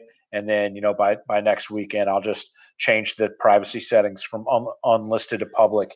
And anybody that searches Presscheck's YouTube page, it'll be right there for them. And the same link that got you guys here will get you guys back to the video when it's over. I think. I think it'll just be a video that's there to watch after it's done being live. I don't know. This is my first YouTube live. We're discovering some shit together, guys. I Googled how to live stream with Patreon people and started following directions, and here we all are. So,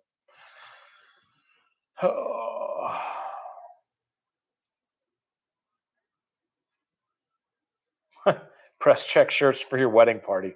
That's fucking awesome. Yeah, ODS is good business.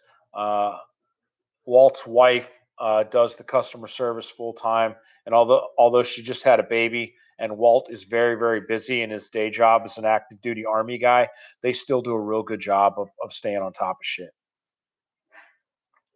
Would I do anything with Shrek? I've known John McPhee for over 26 years.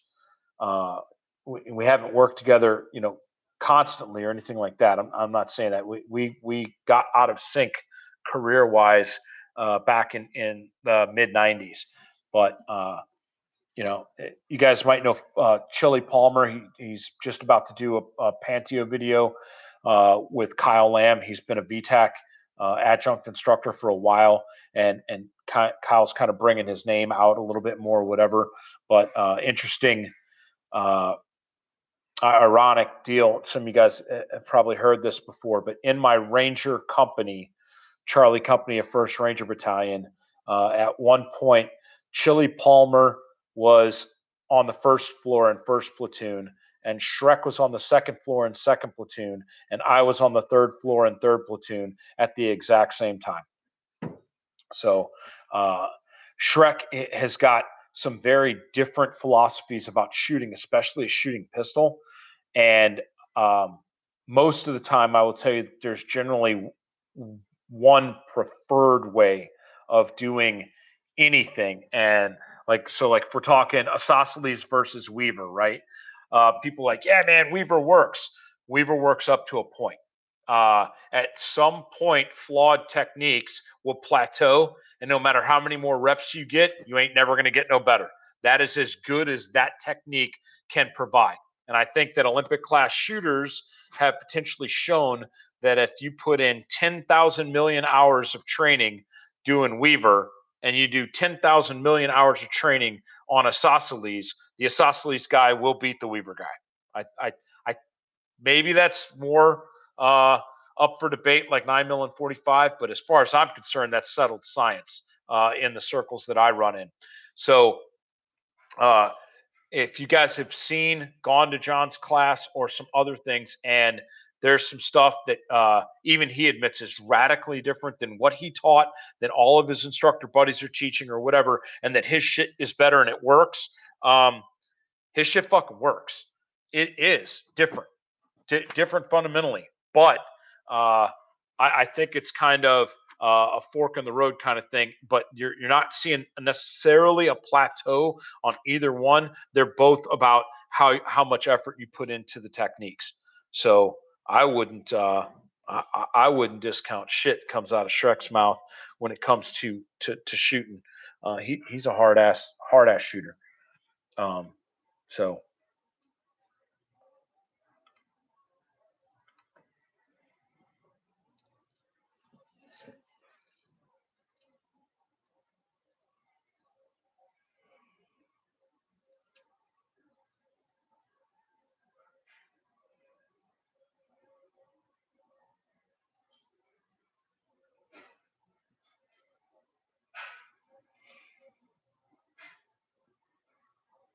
mhm.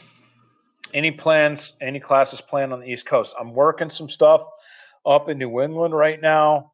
I have a lot of guys that are contacting me with interest, but they're brand new hosts.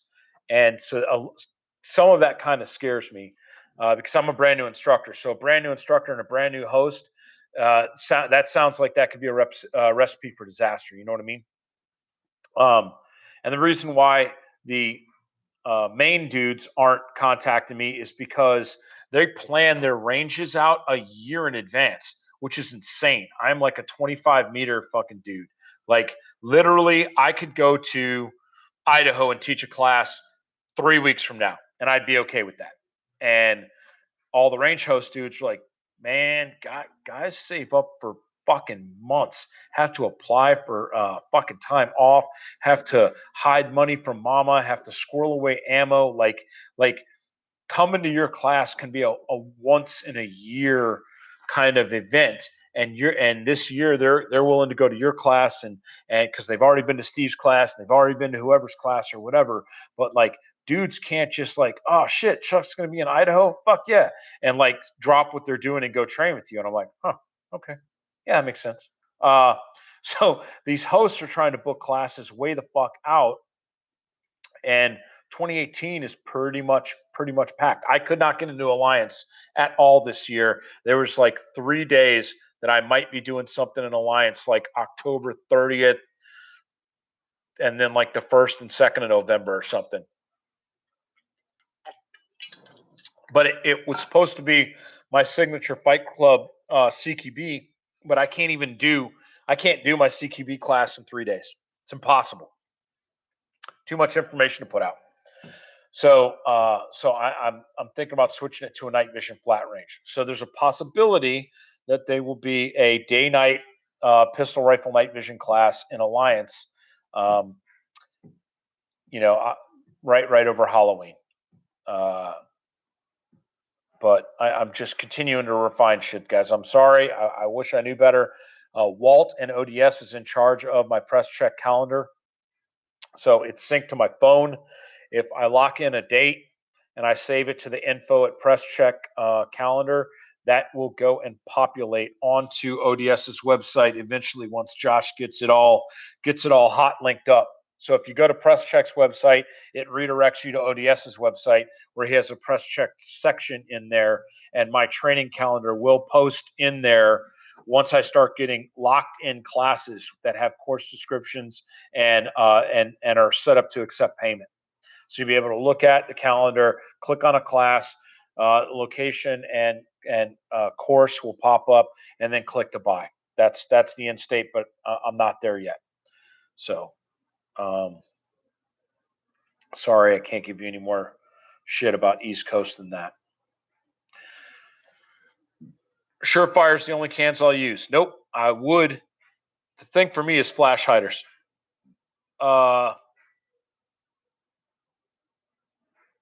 have Surefire flash hiders on everything. So, my Knight's gun, I do not know if I'm going to keep a Knight's hider on it and buy a Knight's can and put a Knight's can on that gun, or whether I'm just going to pull it and throw a war comp on it and fucking rock out. I've got a SOCOM mini, I've got a SOCOM full size, I've got a SOCOM 7.62. Those are the only 3 cans that I own. Oh no, I got a Ryder. Those are the only 4 cans that I own right now. But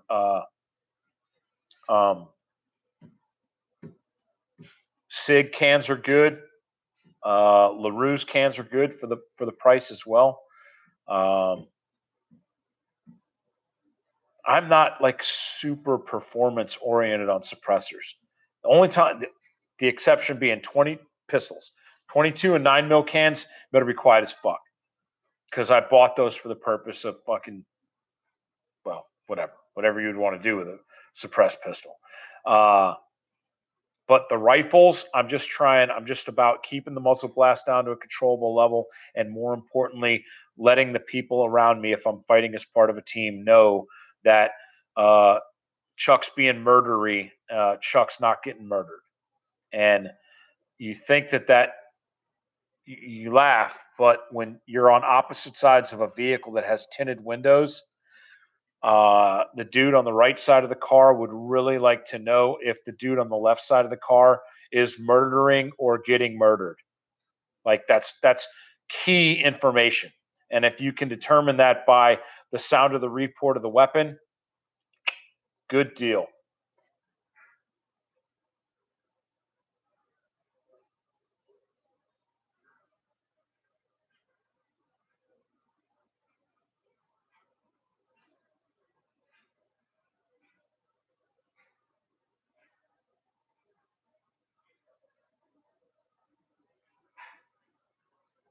All right, we're at 2 hours. I'm going to flip through here, and unless there's another question that jumps out at me that I really feel I have to answer, I'm going to sign off and spend a little bit of time with my wife. It's 9:30 at night for you East Coast people. Y'all got work tomorrow and shit. You are not retired. Some of y'all might be unemployed though. Fuck, I don't know. Can you even own a Mod 2 in New York? I don't know, man. New York. Wow. Yeah, I got nothing. I got nothing for New York, Jersey, and I go there to train, and I'm scared. I'm like, but I'm driving straight to the Popo range, and motherfuckers be like, that's cool and all, but don't get pulled over by a statey. And I'm like, what kind of shady shit are you guys getting me into? Yeah.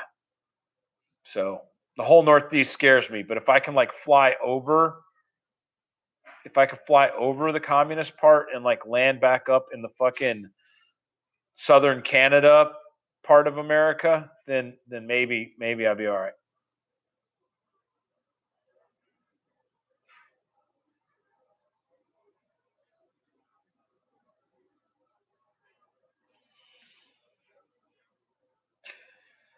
Patron reward tiers. No, I don't know when they're going to be finalized.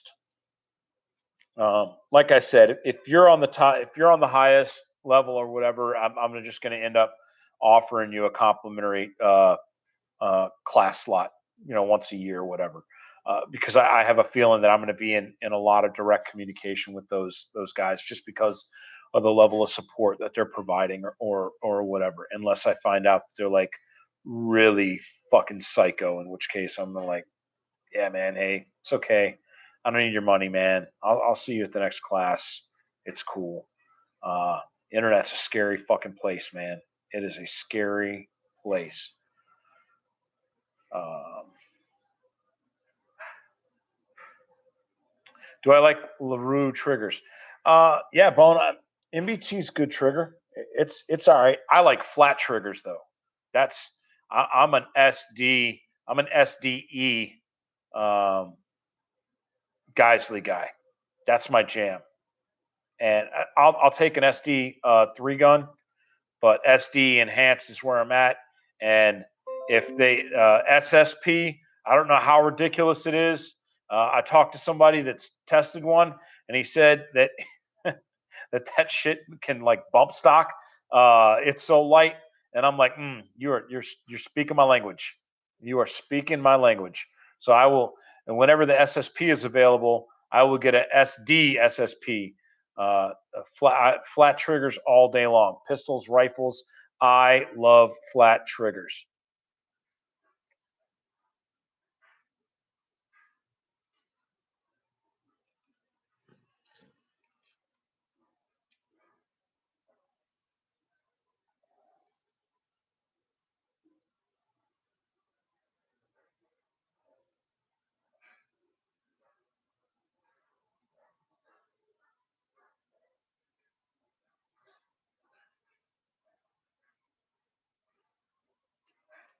Yeah, Patrick, I'm tracking. Yeah, hit me up. Hit me up offline. Hey guys, I do answer everybody's messenger. Uh, Patron, uh, Presscheck's page, Chuck's personal page, which don't get butthurt. Y'all all sent me. I have over 500 friend requests. My deal with my personal page is I do talk about a lot of personal shit on it. So if I have not met you, if I don't know you, or whatever, I'm not going to accept your friend request. Even if we're like doing business and stuff, like a lot of times I don't make the association between guys' first names and their full name or whatever. So if you think that you fall into the category of uh, we should be personal friends on Facebook because like I'm consulting for your company or something, whatever, uh, message me. Always message me and be like, hey, this is we met at this time or we did this thing or whatever to help me jog my memory and then I will either friend you or not, but I'm still under, I think I'm under 500 friends on Facebook, like total complete whatever on my personal shit. But Instagram Messenger, Patron Messenger, Facebook business page messenger, dudes that have gotten my personal cell phone number and my personal Facebook page messenger. That's 5 different streams of people hitting me in that like I lose track of shit.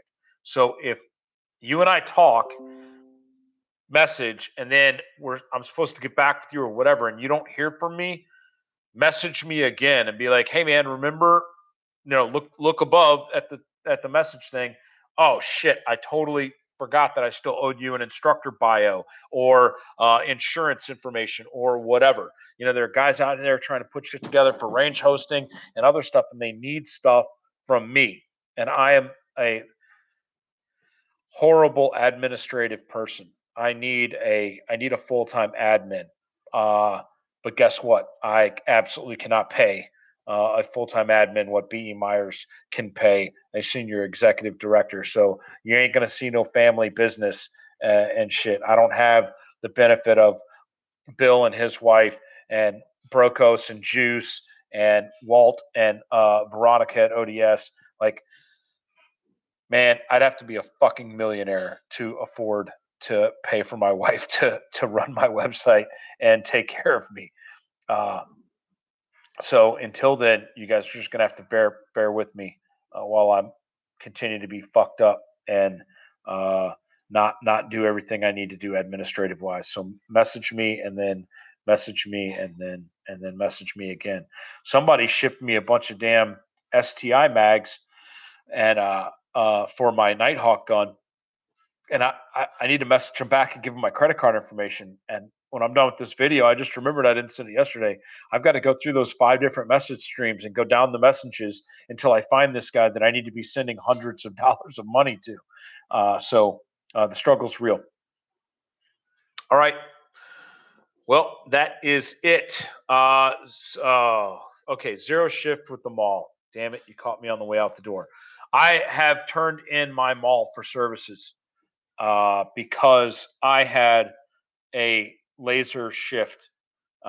It was one of the first malls, so they have gone in there and repaired that issue. It was absolutely under warranty or whatever. So if you know somebody that is experiencing a zero shift with a mall, have them turn it in for RMA. Yeah, it sucks. Fucking, you don't have your laser. Turn it in. There's nothing.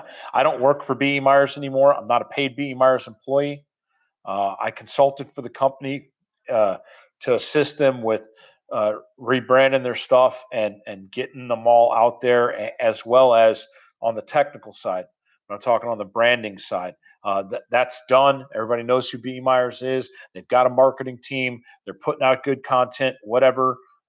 So they still make, as far as I'm concerned, the best laser on the market. So you know, I'm here's me waving the B.E. Myers flag because I can't find a laser that's better. So, but the days of people contacting me about B.E. Myers shit, and so that I pick up a phone and call somebody at B.E. Myers and I broker fucking drug deals and all that's called work. And I am no longer a paid employee. No, I was never a paid employee. I'm no longer a paid consultant where that falls into my scope of duties. So I appreciate the feedback that somebody out there has got a mall that's fucked up. But my default answer is, well, have you sent it back so that they could make it right? Because I've seen a whole lot of fucking RMRs that are fucked up too, and they all went back to Trigicon and either came back brand new or fixed, and then you shoot them until they break again, and then you send them back and they get fixed. Refer back to the very first conversation we had in this video about keeping an extra RMR in your range bag if you are a guy that runs multiple RMR guns. Um, Obviously, you can't run multiple malls at $2,500 a piece. I get it. Not my zoo, not my monkeys. The laser works good. They have a robust warranty program and repair system in place. If you have a problem with a piece of equipment you bought for a vendor, I absolutely suggest that you reach out to that vendor, get an RMA number, and go through the warranty process.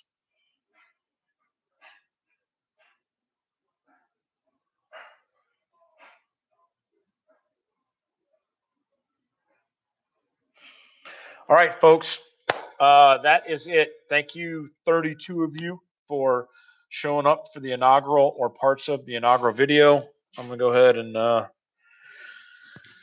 go ahead and shut this thing down. And then as far as I know, you guys can click on the link after this is not live anymore and it'll start back at the beginning. But if that's not the way that it works, I'm sure Matt Landfair will give me some technical guidance and let me figure out how to post this unlisted video as a video so that you guys can watch. And then eventually I'll switch it over to public and it'll be available on PNS and all the other places. All right. Thanks a lot, guys. Have a good night.